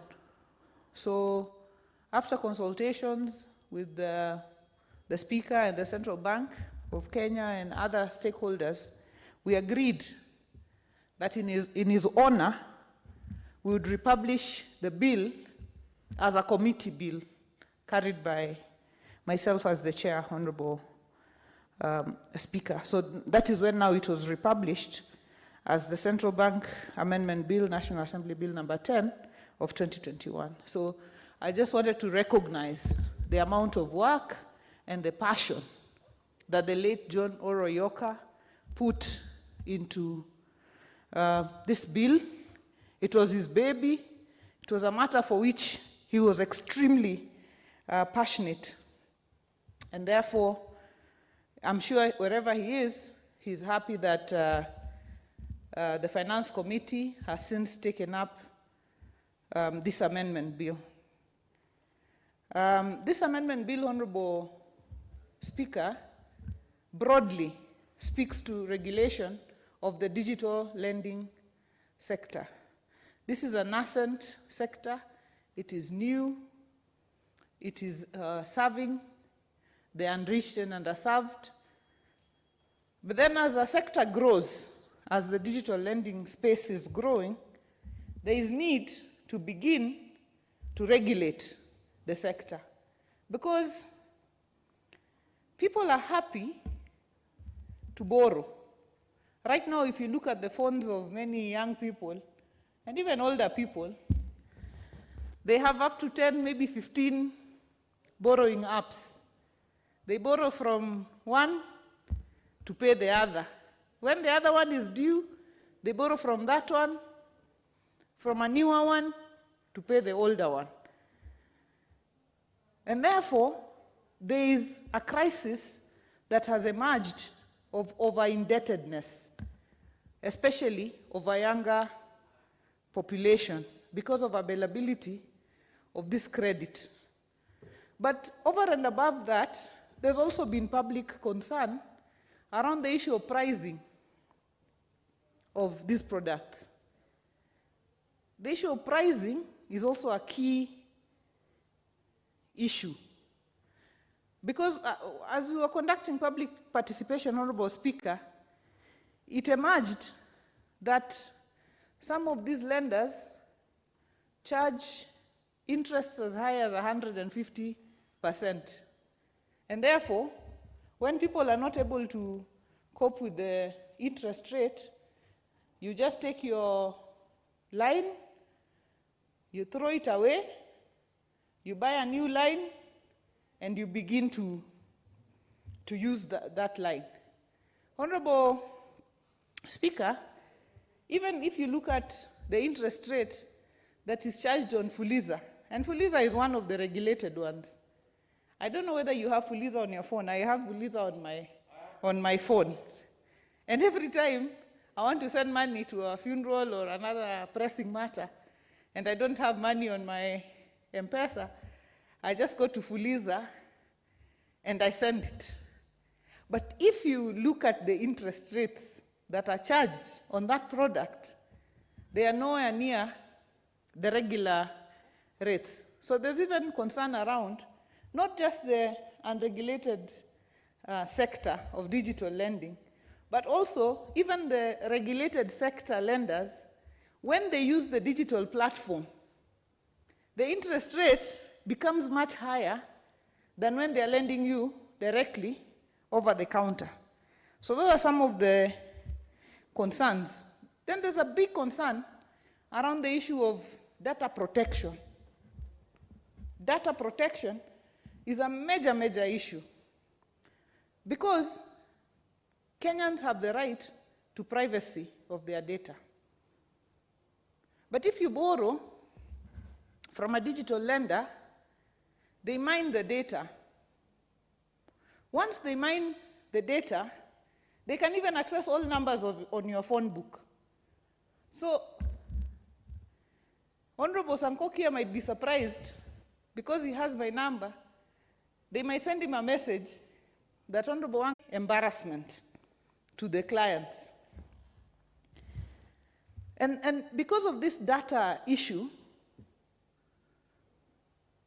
when COVID struck, the Central Bank of Kenya disallowed the digital lenders from listing the creditors at the Credit Reference Bureau because this listing was being abused.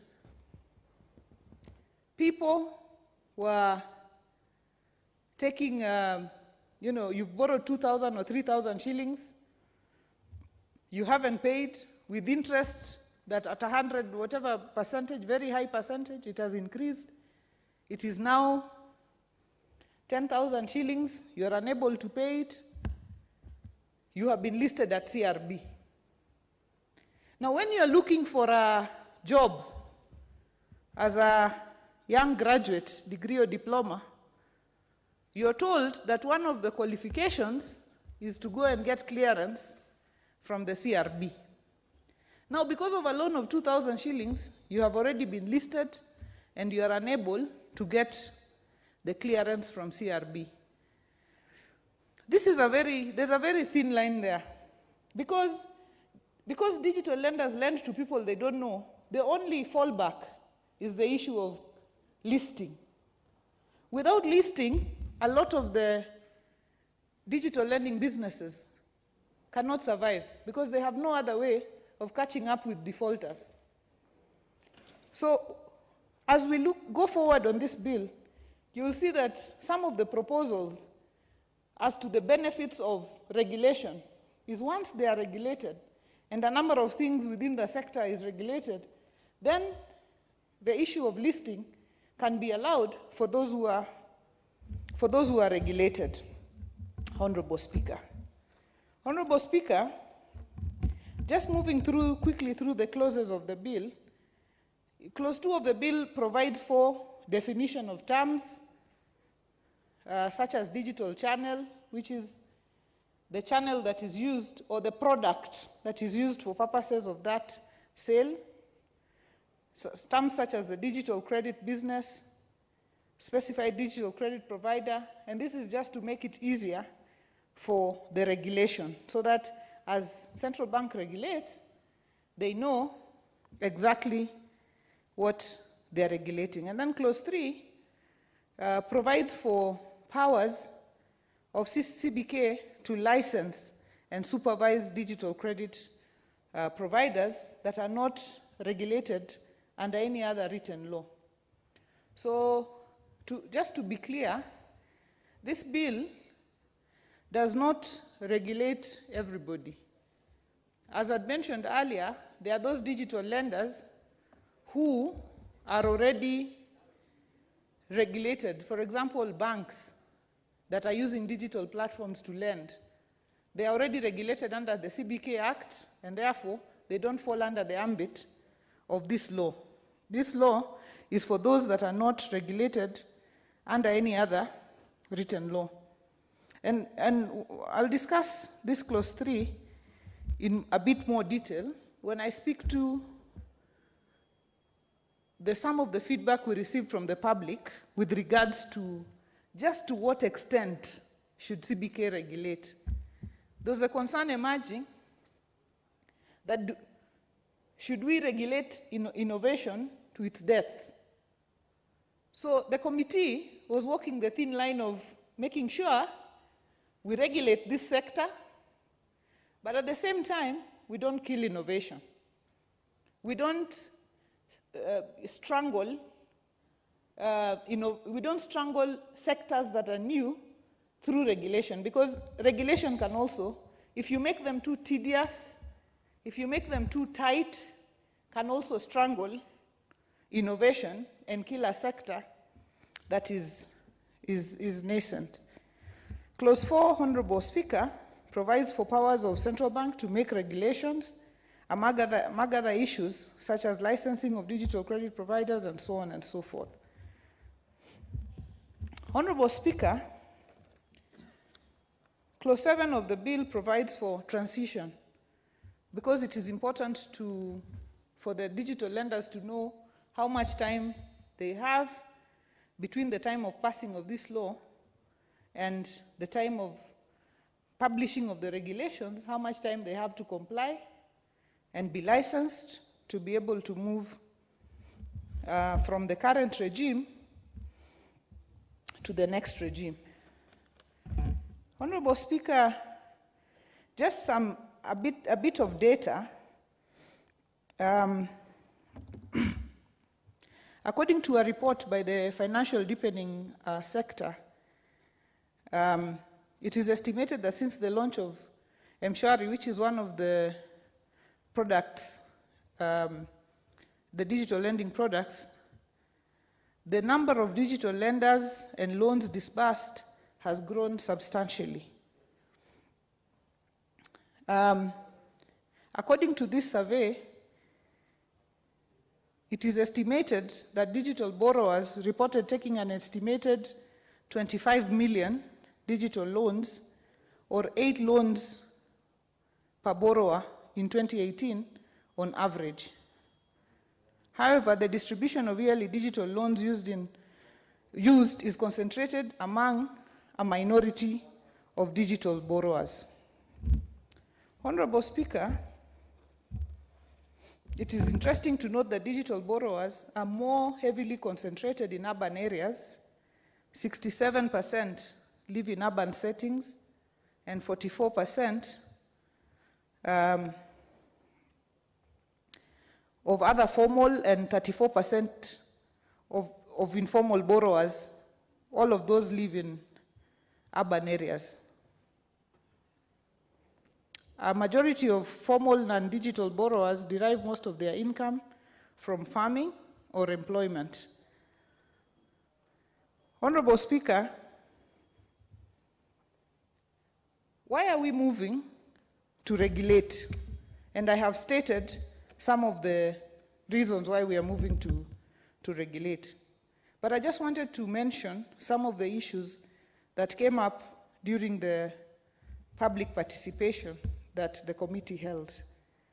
Because some people will go to court and say the committee did not conduct public participation or Parliament did not conduct public participation. So the committee received 11 memoranda from stakeholders, and we also, between Monday 12th and Tuesday 13th July 2021, met 10 stakeholders in Nairobi. So the committee met the Office of the Data Protection Commissioner, the Communications Authority of Kenya, the Institute of Certified Public Accountants of Kenya, Digital Lenders Association of Kenya, the CAC Limited, Safaricom PLC, PricewaterhouseCoopers Limited, the Lawyers Hub, ECM Consulting Group, Anjala and Kana, Alternative Circle Limited, and Central Bank of Kenya. Most of the stakeholders were in support of regulation, generally. They said they don't mind being regulated. Even the digital lenders themselves said they don't mind being regulated. The area of contention was, there was a feeling among majority of stakeholders that the requirement, the prudential requirements for regulation among digital lenders was unnecessary. And what they said was in regards to clause 3 of the bill. If you look at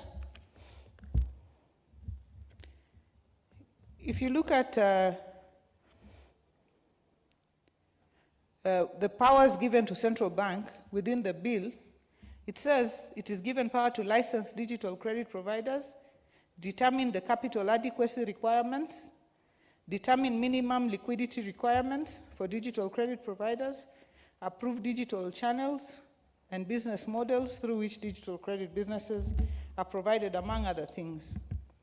The stakeholders are of the view that since digital lenders are not deposit taking, they don't take money from anybody.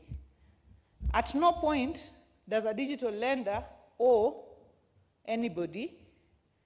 It is the public that owe the digital lenders at any given point. They were wondering, why would they be given capital adequacy requirements? Or why would there be minimum liquidity requirements for digital lenders, as is the case for deposit-taking financial institutions, such as banks, which take deposit from people, and therefore you must have liquidity requirements so that the bank does not collapse with the money of the members.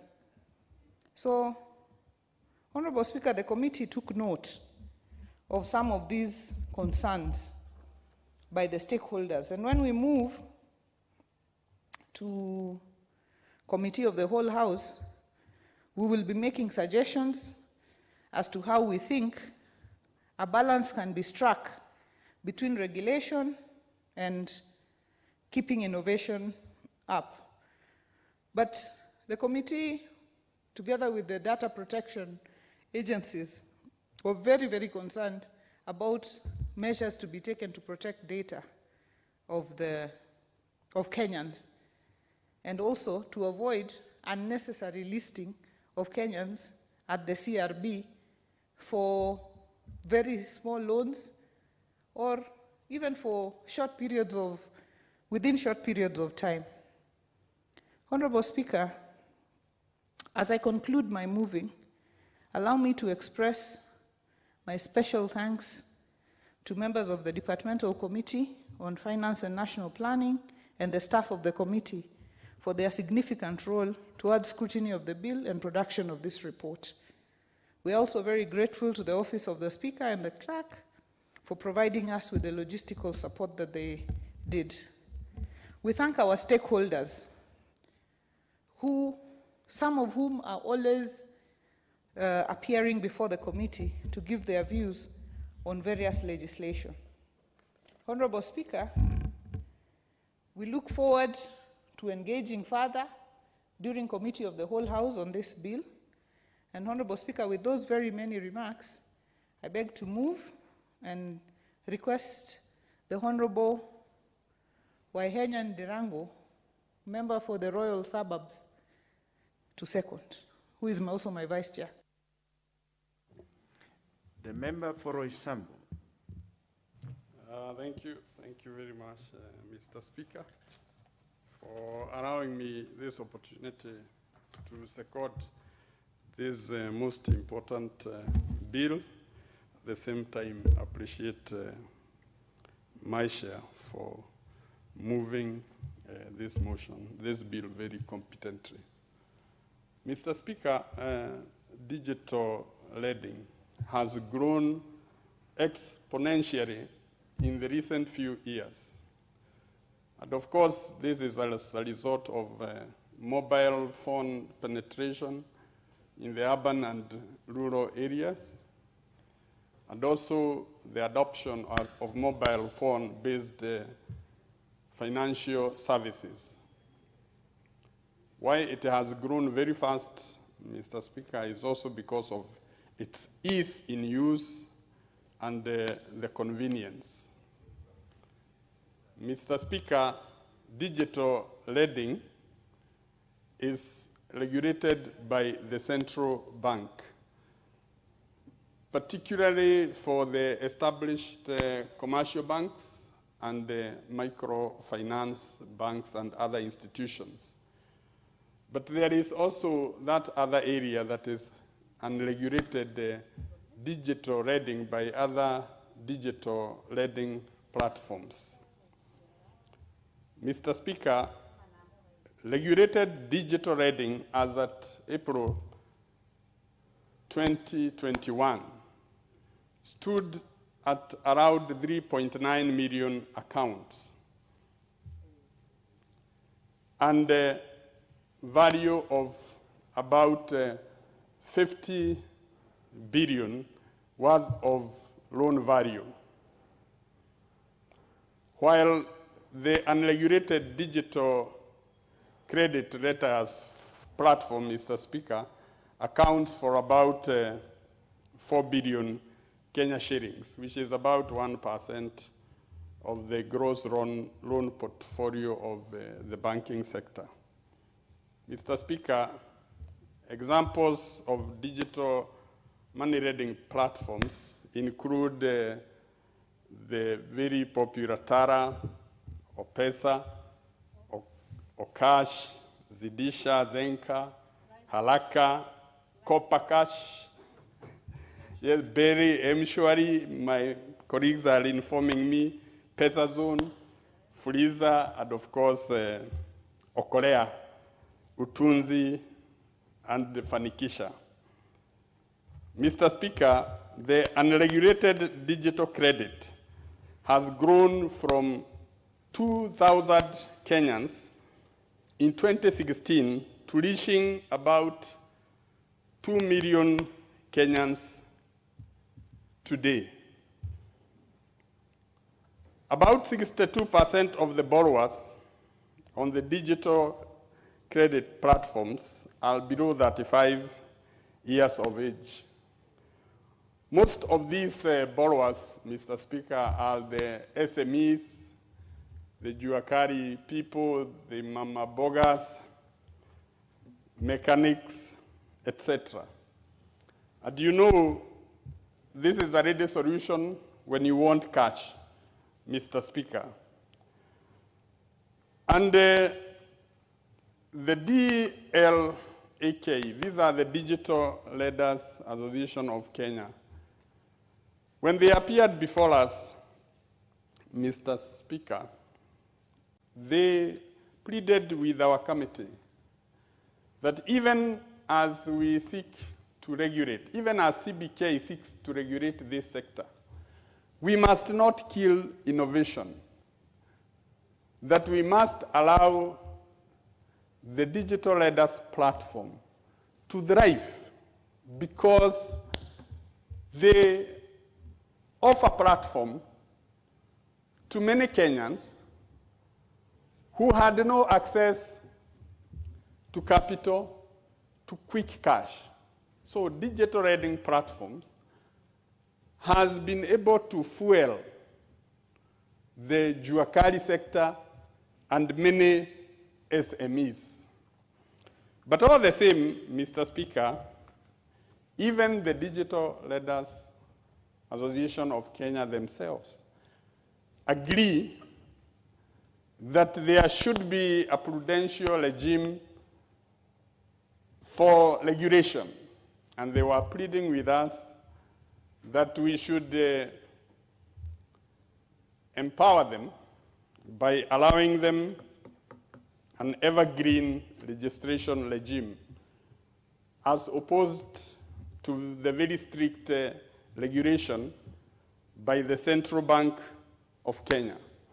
Mr. Speaker, the need for regulating this sector, of course, arises from the very reason that Kenyans are complaining some of the platforms are charging very exorbitant interest rates, sometimes as high as 200%. And this has caused distress among businessmen and families. And the result has also been being caught by the Credit Reference Bureau.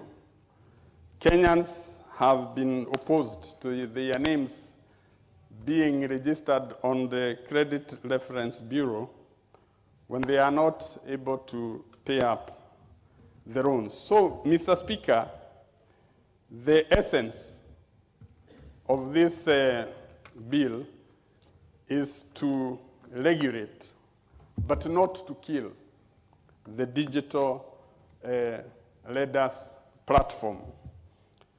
And Mr. Speaker, when we go to the committee of the whole House on this bill, our committee has proposed several amendments which have been proposed by the stakeholders who appeared before us. And we will request the House to join us in working out those amendments for the interest and welfare of the digital leaders, and also for Kenyans out there who have no other way of raising capital except through these platforms, for the reason that they may not have large or huge assets or landed properties. With those few remarks, Mr. Speaker, I beg to second the bill.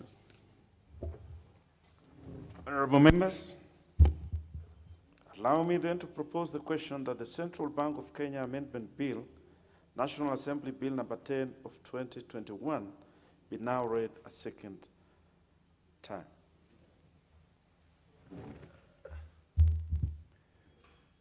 The Honorable Ngugi Ndwati, member for Gatanga. Thank you very much, Honorable Speaker. Let me say from the onset, I also support the amendments. Honorable Speaker, I've heard the chair saying that it's the young who are affected. But Honorable Chair, I want to say it's not only the young who are affected by this digital lending. Even mature people and members of parliament here, we are also affected. And we can't claim that we don't borrow from those platforms. Honorable Speaker, I also want to say that this digital lending has facilitated very easy borrowing at a very high cost. And we are opening up very many apps, Honorable Speaker, where you can borrow from one platform to pay to the other. Credit lines are also, Honorable Speaker, open for you to buy also a credit or money to load your phone. And Honorable Speaker, one of the challenges with this digital borrowing is that when you borrow money, you have to pay whatever you have borrowed in total. Honorable Speaker, I found it very difficult, especially if I borrow 20,000 from Fuliza, and I want to send 20,000 to you, Honorable Speaker. It means that I must have 40,000, Honorable Speaker, making my life very difficult. From the records, Honorable Speaker, which I have, mobile lending has mobile money and digital lending has overtaken whatever the banks are lending. And the statistics which I have is that mobile money and digital lending, the total loan portfolio is about 57%. Banks has now gone down to 22%. And SACCOs, Honorable Speaker, which we have relied on, most of us belong to SACCOs, is now at 17%. Which means that, Honorable Speaker, because of making it very easy to borrow, we are trapping our people, the poor, putting them in debts which they can't pay, and Honorable Speaker, allowing them even to borrow money, not to help themselves. Honorable Speaker, Fridays are known for betting. When you meet young people in offices on Friday afternoon, they are normally very busy. Speaker, they are not busy working. It's to bet. Because these platforms have facilitated easy access to money. That money, Honorable Speaker, is used for gambling, and other things which are not necessary. Honorable Speaker, what I would like to say is that we need to come with a mechanism to control, especially how many apps you can belong to. If you belong to Fuliza, let it be known that you're on Fuliza. Let's not allow our young people to belong to 13 platforms. We'll kill them. Again, Honorable Speaker, interest rates are also very high. Interest rates, if you were to work it out yearly, is very expensive. Very, very expensive. We need to come with a way of how we can control the interest rates, and I want to propose that one to the chairman. Again, Chairman, Honorable Speaker, sometimes for you to be allowed to borrow money, the rating which is used by Safaricom is very unfair because they use your M-Pesa platform. Some of these young people, we send them to send money. If you use them to send money, then that platform is used to credit them, and they are allowed to borrow even 30,000, Honorable Speaker, is not fair. I want to say it's a high time that as a country,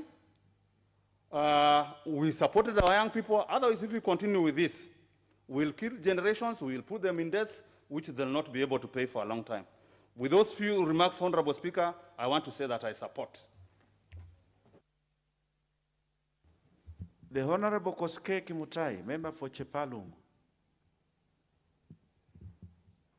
Is not in the House. The Honorable Ole Sankok David. Thank you very much, Honorable Speaker, for giving me this opportunity to contribute in this very important bill that will save our generation. Honorable Speaker, I would like to start first of all by sincerely thanking the originator of this bill, the late Honorable Oro Oyok. May his soul rest in eternal peace.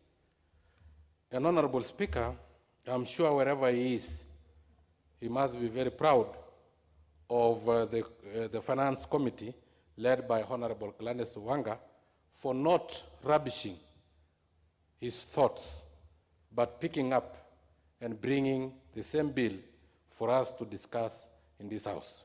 So I want to urge members in honor of our departed colleague that we support this bill, Honorable Speaker, so that it can see the light of the day, so that his constituents can pride in him that there is a legacy that he left in this House before he flew with the angels to be with the Lord. Honorable Speaker, digital lenders are worse than Shylocks. And Honorable Speaker, because they purport to make it easy for you to borrow while they know they are making life difficult to our youth.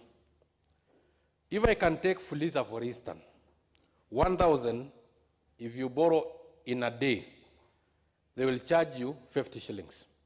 If you are good in paying and you pay daily and borrow daily, you will be able to pay 50 shillings times 365, that translates to 18,250 on an initial 1,000 capital that you borrowed.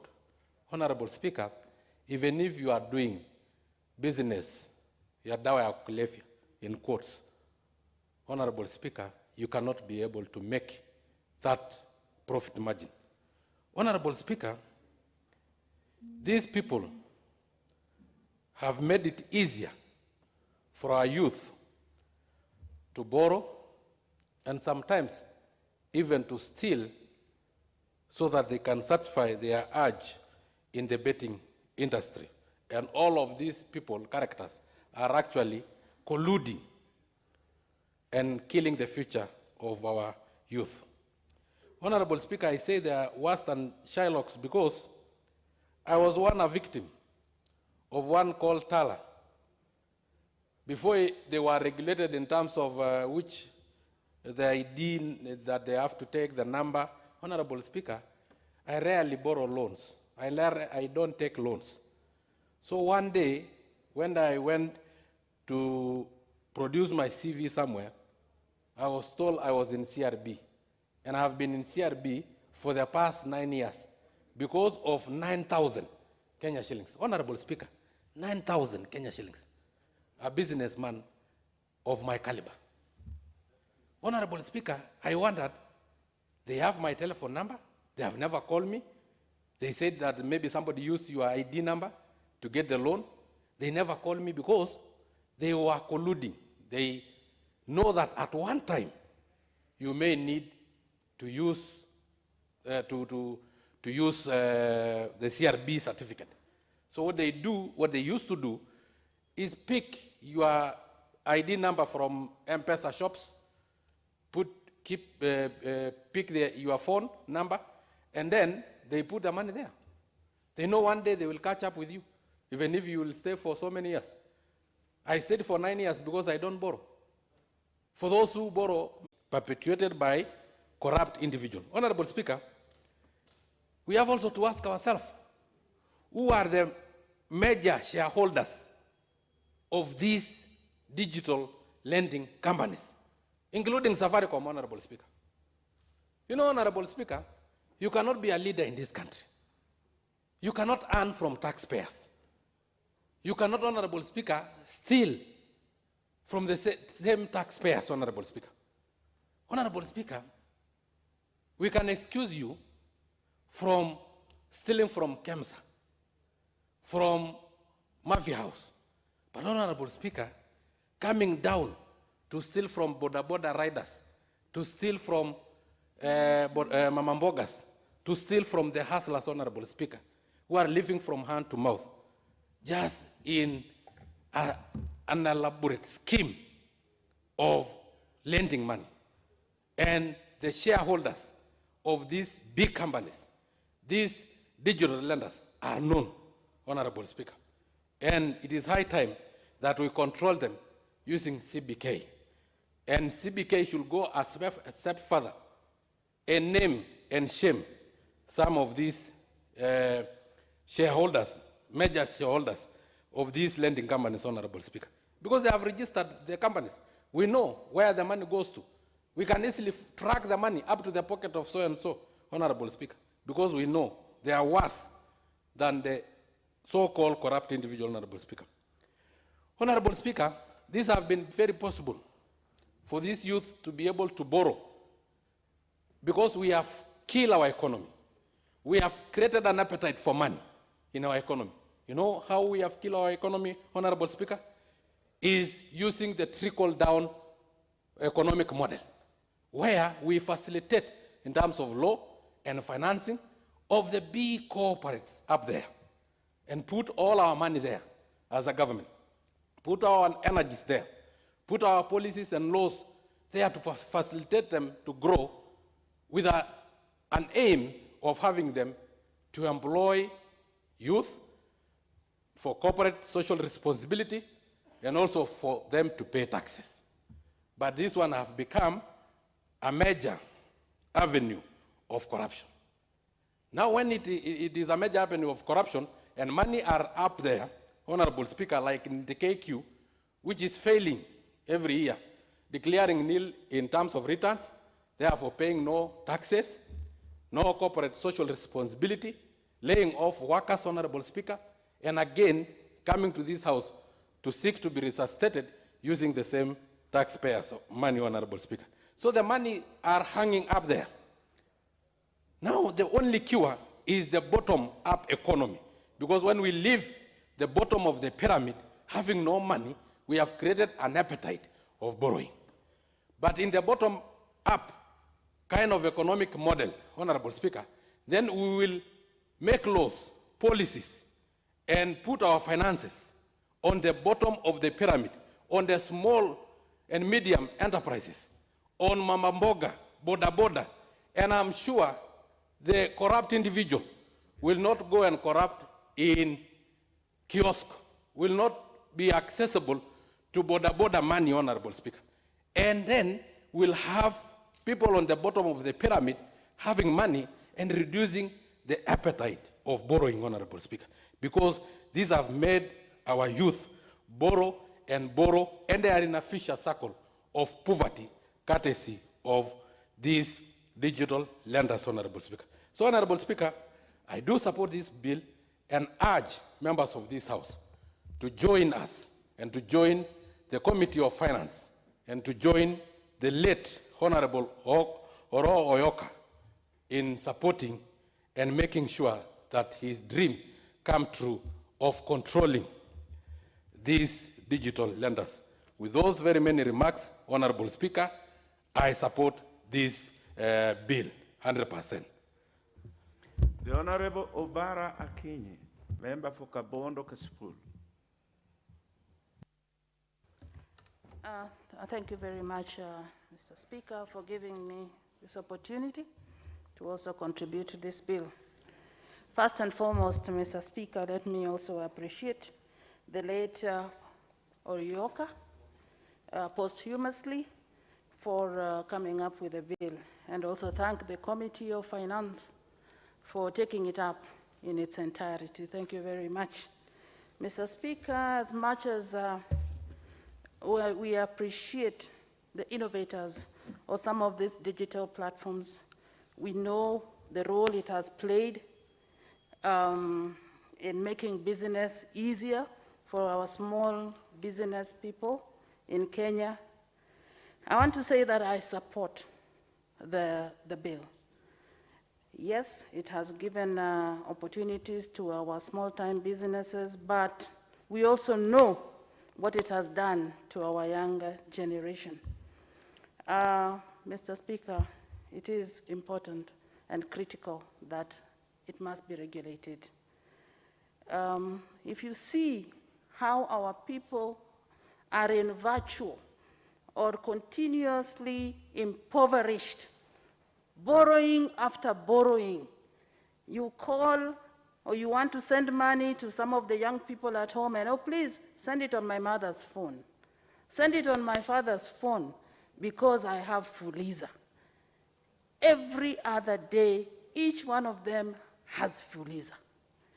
And if you go to the bottom of it, or why did you borrow the money? Most of the time, it is money that they didn't really need. It is money that they could do without. So, Mr. Speaker, I say again that it has impoverished our Kenyans, and they must be regulated like what is happening in the banks. I know that banks are also on this digital platform, but as has been said by the committee, that this particular regulation is geared towards those that are not currently regulated. Mr. Speaker, these digital credit services have been abused by even the owners themselves, because if you look at the rates of interest that they charge, and has been clearly eliminated by some of our colleagues here, I don't have to get into it, and again, as I said, impoverished them. Secondly, there are concerns on the security of our data that they have access to. That's this data, we have seen cases where they have been misused. And I'm not saying all of them. Some of them are doing very well, and they are controlled and they are disciplined. So I'm saying those that are not, there is need that all of them be regulated. Thank you once again, and I support. Thank you to the committee for coming up and holding Oyoka's bill to light. Thank you. The Honorable Mwangi Mburu, member for Lari. It's not in the House. The Honorable Twitwek Cameron, member for Mogotia. Thank you, Mr. Speaker, for giving this opportunity to also rise and support this particular bill. I think this amendment, which is coming before the House, is overdue, given the situation right now among the youth. As people have said, this various type of lending, this digital lending which is going on now, there are too many platforms purporting to be giving some support, financial support to individuals. And yet, when you look at the way these particular people use this money, some of them use for gambling. Of course, we know Mama Mboga and maybe the boda could be using it properly, but they are also who are not really, because the ease with which people are giving these loans can also lead to ruin of the youth. And therefore, it's an opportune time for the central bank to bring this regulation so that we can have a proper market where people are not getting too much loans and little benefit from it. And therefore, this particular aspect of the bill, to look at the digital lending, the issues of borrowing, the actors, and also to control them from excessive interest rates, which are going on in these various types of platforms, including Polisa, Mshwari, Tala, and many others. So, Mr. Speaker, this particular bill is coming at the right time because most of the, as all of us have access to funds and also access to easy money lending from these digital platforms, needs a proper regulated market. Otherwise, people will accumulate too many loans and yet they cannot repay. And therefore, you find sometimes there's been a strong drive to bring in CRB, so that even when you default in about very little amount of money, you are put on CRB. I know when we are, during this time of COVID, especially the last 1 year or so, the central bank left out these non-formal lending institutions from CRB, and that was really a good boon for the young people and all those who are borrowing from this type of platforms. But I know this may be reinstated. I think it was reinstated, and therefore it can still become a problem because you can be put on CRB for little money, which may not which may prevent you from getting further lending from other institutions. So this particular bill, which is looking at regulating these borrowings, and I'm also glad that the chair of the Finance Committee said they are also looking at not overkilling, or rather overkill, in terms of reducing innovations or interfering with innovations in this area, especially the digital industry, so that as we try to bring these regulations, we also allow innovations to continue. I know she also talked of the issue of data protection, because we also know how most of our data are exposed when we are dealing with these digital platforms, and we know some people try to use it for not good intentions. And therefore, this particular bill also should look at that carefully, so that it protects our information, which we also use it elsewhere. I know most of the borrowers of this money are maybe on the bottom of the pyramid. And when I heard my colleague Olesankop talk about the hustler nation and the hustler economy, I totally agree with him that most of the borrowers are those who are unemployed. Most of our youth who are unemployed, who are actually trying to make a living from one point to another, and maybe also Mama Mboga and these other people. So we actually need to protect them, because they are the people we need to support at this particular difficult time. So, Mr. Speaker, I just want to say I totally support, and I beg to support. Thank you. The Honorable Oyo Onyango, member for Muhoroni.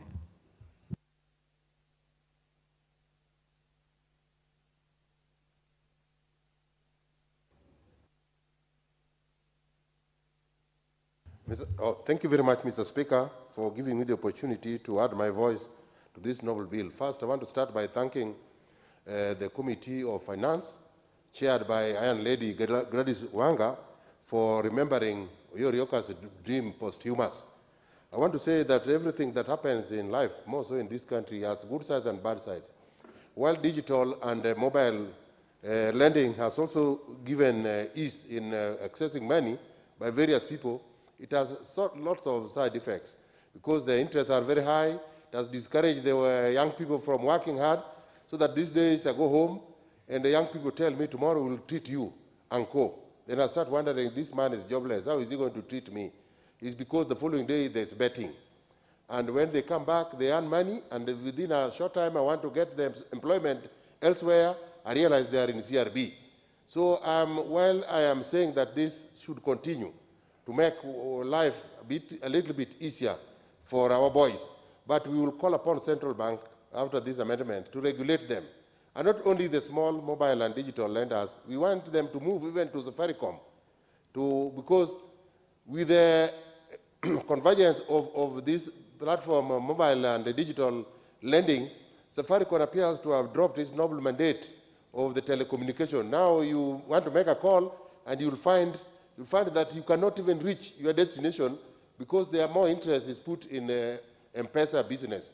And so those must be regulated, and these money lenders must be checked, and Safaricom must do everything, the Central Bank must do everything they can after we pass this bill. How I wish that Oyo Ryoka would be here to find the overwhelming support that this bill has, and we will support this bill when it comes for amendments. We'll float other amendments that will. Thank you very much, Mr. Speaker. The Honorable Ndindi Nyoro, member for Kiharu. Thank you very much, Mr. Speaker. And first of all, I wanted to raise on a point of order, because the honorable member referred to the borrowers as boys. It is not all the borrowers who are boys. But Mr. Speaker, allow me to ventilate on this matter of digital lending, and start by saying that when we talk about digital lending, we are simply talking about fintech. Fintech is the convergence of finance and technology. And Mr. Speaker, this is a subsector within the larger tech, within the larger technology sector. And actually number two from fintech, which is the number one currently in the world, Mr. Speaker, the second one is actually biotech. That is research and technology based on health sciences, Mr. Speaker. But the bill before us today is around fintech, the convergence between money, between finances and technology. And Mr. Speaker, actually this is the highest growing subsector. This is actually the highest growing sector globally across the world, and in many measures. In many measures in terms of transactions made, in terms of the value, in terms of the absorption of money from investors, that is venture capital and private equity fund, Mr. Speaker.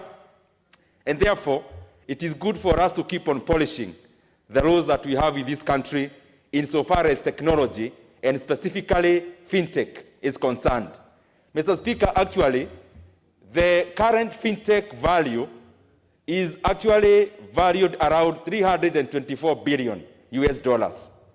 And it is projected, but between this year 2021 and 2026, actually the growth within fintech in terms of value will just be around 24% compounded per annum. And therefore it is a very critical and important sector that should always be polished in terms of registration. But Mr. Speaker, we also have to be mindful between where regulation meets innovation. Because many times, and especially in archaic kind of economies, we find that regulation is used to stifle innovation. And therefore, Mr. Speaker, it is good for us to find the line, because we need innovation, but on the other side, we need regulation to be able to protect the users of this technology, Mr. Speaker. Mr. Speaker, even before I come to our country, Kenya, allow me to speak a little bit about the threats that are there. I just talked about the absorption of money, that is investors' money towards various sectors. Just this year, Mr. Speaker, we saw a company, a US-based fintech company, actually a very young company called Stripe, buying a Nigerian company called, I think, Peslac, at around 200 million USD. A young company, less than 10-year-old, being bought at value in terms of Kenya shillings, 20 billion. This is just exemplifies the importance on which we should take fintech across. But Mr. Speaker, fintech generally is domiciled within tech. And as we talk about regulation, it is also good for us to be mindful about the innovation side. And I say so because if you look at an economy like the US, you have where we actually have many unicorns. Unicorns are startups that are valued in excess of 1 billion US dollars. You find that many of the unicorns in the US are actually based in tech. And there is a convergence of issues that bring around the fostering of these kind of companies that are young, highly valued, and churning billionaires who are young. Mr. Speaker, one of the convergence that we can borrow as a country is like the one that we have in the US, where now we have Wall Street, which is the finance street, converging with Silicon Valley, which is the home of innovation, Mr. Speaker, and we must ask ourselves, as the Kenyan leaders, why the environment within the US is so conducive for tech, and especially fintech. Mr. Speaker, one of the issues is actually a policy that was made in the last century by the US policymakers called STEM, fostering of science, technology, engineering, and mathematics. And that is why you find many of the big companies that are young in the US are actually not even started. They are not founded by the initial citizens of the US. Most of these companies, Mr. Speaker, are actually started by immigrants. And I want to give an example that is relevant to the discussion before us today. One of the premier companies and one of the original companies that we are dealing with fintech is a company called PayPal. PayPal, Mr. Speaker, was actually started by, out of the 4, 3 were immigrants. One of them is actually from Africa, called Elon Musk. Elon Musk currently is actually a billionaire courtesy of tech, even beyond PayPal. A company like Tesla Motors and other companies like Boring Company, Mr. Speaker. And it is because of the policies that were made by the leaders in the US, where they are now using immigrant brains to grow their economy. Because these people were encouraged to go to the US, and of course the proximity of Stanford University around Silicon Valley, Mr. Speaker, also gave the environment where they went to school, but even after schooling, whether it's a dropout or you complete, there was a good market for your brain in the name of Silicon Valley. And we should actually, Mr. Speaker, be talking about our Konza City, which currently is just on papers, Mr. Speaker, because these kind of things are the ones that actually make economies grow at a pace that we are seeing many economies growing. But Mr. Speaker, if you look at the current list of billionaires across the world, other than actually the only other sector rivaling tech is fashion. The current #1 richest person in the world is the biggest shareholder of LVMH, which is fashion. But among the top 10, other than him, the rest are actually based in tech. That is like Jeff Bezos, it is Amazon. You go to Microsoft, churning like several billionaires, among them Bill Gates, Steve Ballmer. If you go down the line, you find Mark Zuckerberg, Mr. Speaker. I'm just trying to reinforce the fact and the importance of having a conducive environment and convergence of factors for us to be able to foster technology. Because in the long run, Mr. Speaker, it is the one driving the economy of the world. Mr. Speaker, let me come back home. And I have to say, Mr. Speaker, there is a very, very worrying trend in this country. Fintech should bring about efficiency within the finance sector. But in Kenya, we have fintech fostering slavery, where actually the people who cannot pay are the ones being lent, and therefore it perpetuates slavery. Mr. Speaker, you find that many of the young people in this country have one loan in this app or the other, because the kind of borrowing that we are encouraging in this country is based on consumerism. People buy to consume at the expense of actually borrowing to grow, borrowing to invest, borrowing to promote industry, Mr. Speaker. And I think that is why we have many evils of borrowing. But because I see my time is almost up, Mr. Speaker, I want to say before this House, there is a company called Safaricom PLC. Safaricom PLC is 35% owned by the taxpayers, including myself. And therefore they are answerable to me as a taxpayer. They need to tell this House, as we encourage fintech, who is actually the beneficial owner of Uliza, who is the beneficial owner of Mswali. Because these platforms, Mr. Speaker, many Kenyans are lied to that they actually belong to Safaricom PLC. And to their dismay, the reality is that Safaricom actually markets these platforms, but some of them are actually owned by the people in the leadership positions in this country. And I say so because, Mr. Speaker, the lending rate of these apps is astronomical. When a hustler borrows 1,000 shillings and they are told they need to pay back with 50 shillings per day, that is 5% per day. It is not just abnormal, but it is criminal, Mr. Speaker, that we continue to tie our citizens with debt. But the beneficial owners of these lending apps, Mr. Speaker,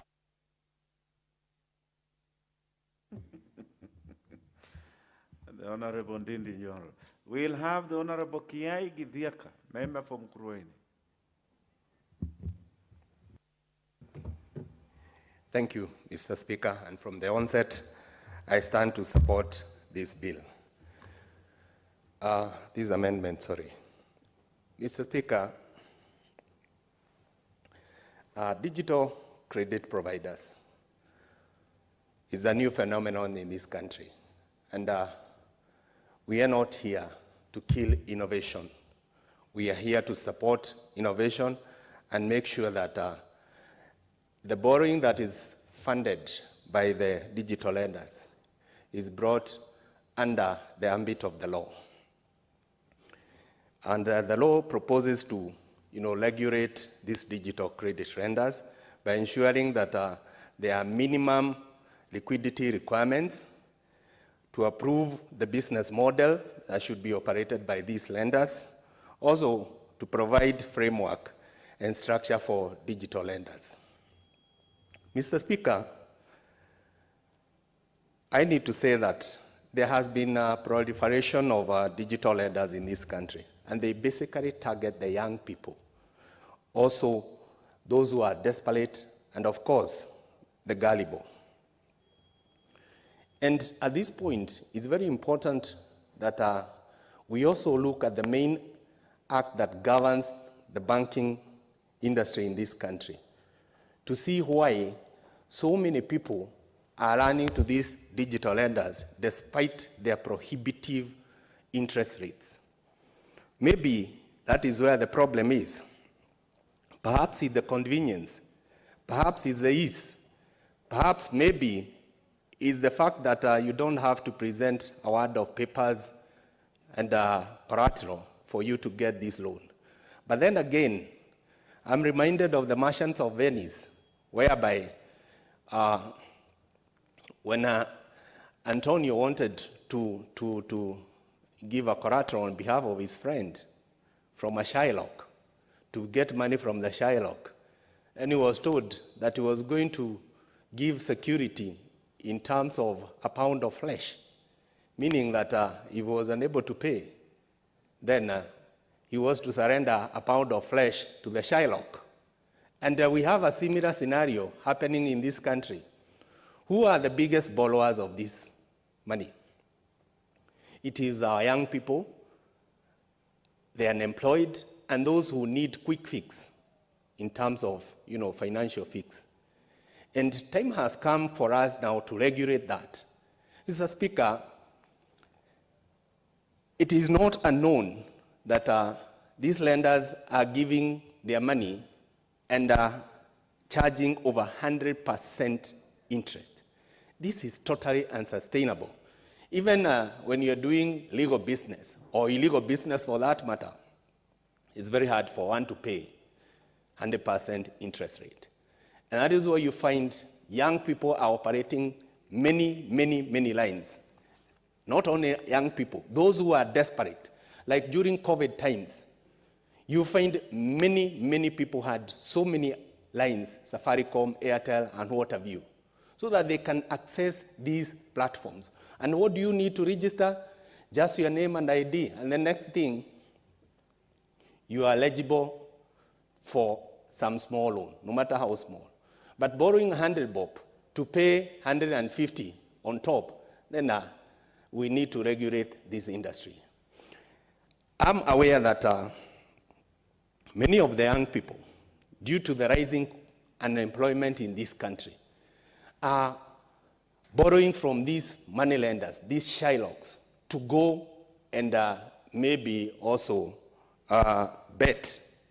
They place their bets on these mini sporting and betting companies with the hope that if they win, they will be able to repay the loan that they borrowed from the digital lenders. And the vicious circle continues. Mr. Speaker, one of the reasons why you find there have been so many cases of suicide in this country is because young people and those gullible Kenyans and those desperate Kenyans have been trapped in that vicious debt circle. And the moment legally registered companies unable to borrow from the banks because of the high interest rates, yet we have that desperate Kenyan being charged by over 150% in terms of interest. Mr. Speaker, as a member of parliament, we have come face to face with the reality on the ground. Many are the times when you require to help somebody, maybe by sending him school fees, by sending him pesa ya mazishi, and what have you. And the next thing he tells you, don't send money to my line because it has Fuliza. Don't send my money because it has a debt from a certain platform. You have to send money to another person for him to access the same. And this kind of vicious circle is what is killing our economy. We have to regulate this kind of borrowing. We have to have a platform that is well structured. We have to make sure that the loans that are borrowed are meant to help these young people or those borrowers. You don't borrow to bet, you don't borrow to eat. But this is the scenario that we are experiencing. So, Mr. Speaker, I would say that under the current law, banks are prohibited from charging over 100% of the principal amount. This is not applicable to these credit lenders. Why? Because there are no rules, there is no law, there are no regulations. And the time has come to bring about a law that governs this. So, to me, this piece of legislation is not only timely, but it will save many of the those desperate cases from being consumed by these digital lenders. Mr. Speaker, I also note that quite a number of them are in this platform or the other. You borrow from this platform to repay the other. You borrow here to pay there. It is unsustainable. Having said that, I support that this piece of legislation, and I want to say that it is very timely. Thank you, Mr. Speaker. The Honorable Koskei Kipkoech, member for Sotik. Thank you, Mr. Speaker, for giving me this opportunity to also support this bill. First of all, I want to thank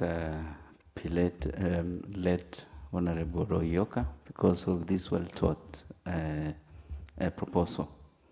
I also want to thank Honorable Wanga, the chair of the committee, for bringing up this matter. Honorable Speaker, it is a serious concern now out there for the people we represent, especially the young people, about this issue of mobile lending apps. If you look at it, Mr. Speaker, most of us are in Fuliza. You find that you wanted to send money and you do not have enough. So you find yourself already in Fuliza. But when you get to know the real facts about Fuliza, is that it's a very expensive loan, Mr. Speaker. So I really support the fact that this mobile app for loans should be regulated. I think it's a very timely bill coming at this moment in time, and we are ready to support. It's also important to know that we are also supporting the growth of this technology and mobile apps all over. But it comes along with a lot of pros and cons. So, Mr. Speaker, it is important that we take our time, look at this bill, support where we can and concur, and we make sure our people are safe. Thank you, Mr. Speaker. The Honorable Oundo Ojiambo. Thank you, Honorable Speaker. Chances are very high I'll close the floor for the day. Honorable Speaker, I stand here to support the Central Bank of Kenya Amendment Bill, Bill number for 2021, National Assembly Bill number 10, amending the Central Bank Act to provide for digital lending, to provide for regulations and the regulation of digital lending. Honorable Speaker, since time immemorial, people have had to borrow. In my life before I came here, we used to say that debt is cheaper than equity, that nobody has ever made money using their own money. So borrowing has been with us over time. It has changed, it has morphosized over time in different ways. Honorable Speaker, they need to pay, they need to settle some bills, they need to invest, they need to meet some urgent financial obligation will always arise. However, Honorable Speaker, the traditional banks, the traditional way banks operate, is that they're unable to respond to the changing needs of the typical borrower, typical human being, typical consumer in this new age. Honorable Speaker, typically you require 3 to 4 weeks or months to get a loan from the bank. And that's why digital lending and Shylocks started the Shylocks to fill the gap that was created by the very bureaucratic banking procedure. However, Honorable Speaker, the emergence of digital lending has dragged into it very many people with very severe negative consequences. As my colleagues have said, many times now, if you call 10 people in our constituencies, you wanted to send them money, I can bet about 6 to 7 of them would say, don't send on this number because it has a fuliza. Don't send on this number because I have delayed paying mshwari, they will pull everything. Now, many young people, and invariably, Honorable Speaker, they are young people, as defined under the Constitution, those below 35. Even though there are quite a number of us, most of us politicians, and I included, we find fuliza fairly convenient. If I'm called now needing this an emergency constituency, I don't have to stop talking, to rush to the bank, withdraw, and go to the M-Pesa teller, agent. I just pull, send, and sort out when I go home. However, Honorable Speaker, as good as it is, as innovative as it is, probably there's justifiable cause, there's justifiable call to regulate all this process. Honorable Speaker, the interest rates are fairly high. Second, Honorable Speaker, the danger, the fear of violating privacy becomes everlasting with us. That's why any attempt to regulate is basically welcomed. However, Honorable Speaker, I'm a bit concerned by the provisions of Clause 4 of the Act that seeks to amend Section 33R of the Banking Act, Central Bank Act, in respect of setting conditions. However, Honorable Speaker, the issue of capital adequacy, what is it all about, Honorable Speaker? These are guys who don't receive anybody's money. These are guys who operate like Shylocks, use their own money, either generate their money in one way or another. So some of the conditions that are being set for registration, for licensing, and for regulation should surely be relaxed in view of the role they play, in view of the people they serve. Because the moment you increase, you make it onerous and cumbersome to register, the more you make it more expensive to comply, they will pass over that cost to the end consumer, and they will in one way actually reduce the lending. And that, as much as it might be good, it will affect capital flow. I want to call it capital flow because many times, many people who borrow to service an order, borrow to service a consumer good that they require. Honorable Speaker, I know time is almost up. However, Honorable Speaker, one danger that we must avoid, Honorable Speaker, as I conclude, one danger we must avoid in this digital lending is to create a situation where everybody thinks that whenever they have any need that is not necessary, they can always go for this area. Honorable Speaker, and obviously, the young people and the so-called mamamboga need to be very worried. Instead, as promoting technology fused with finance, there are some of us who are going around telling them lullabies, telling them stories of bottoms up, I don't know, whatever it is, promising them manna from heaven. Honorable Speaker, with this kind of mentality, this group of people... The Honorable Oundo. You will have 4.5 minutes when debate on this bill resumes. You've been caught up by time. Honorable members,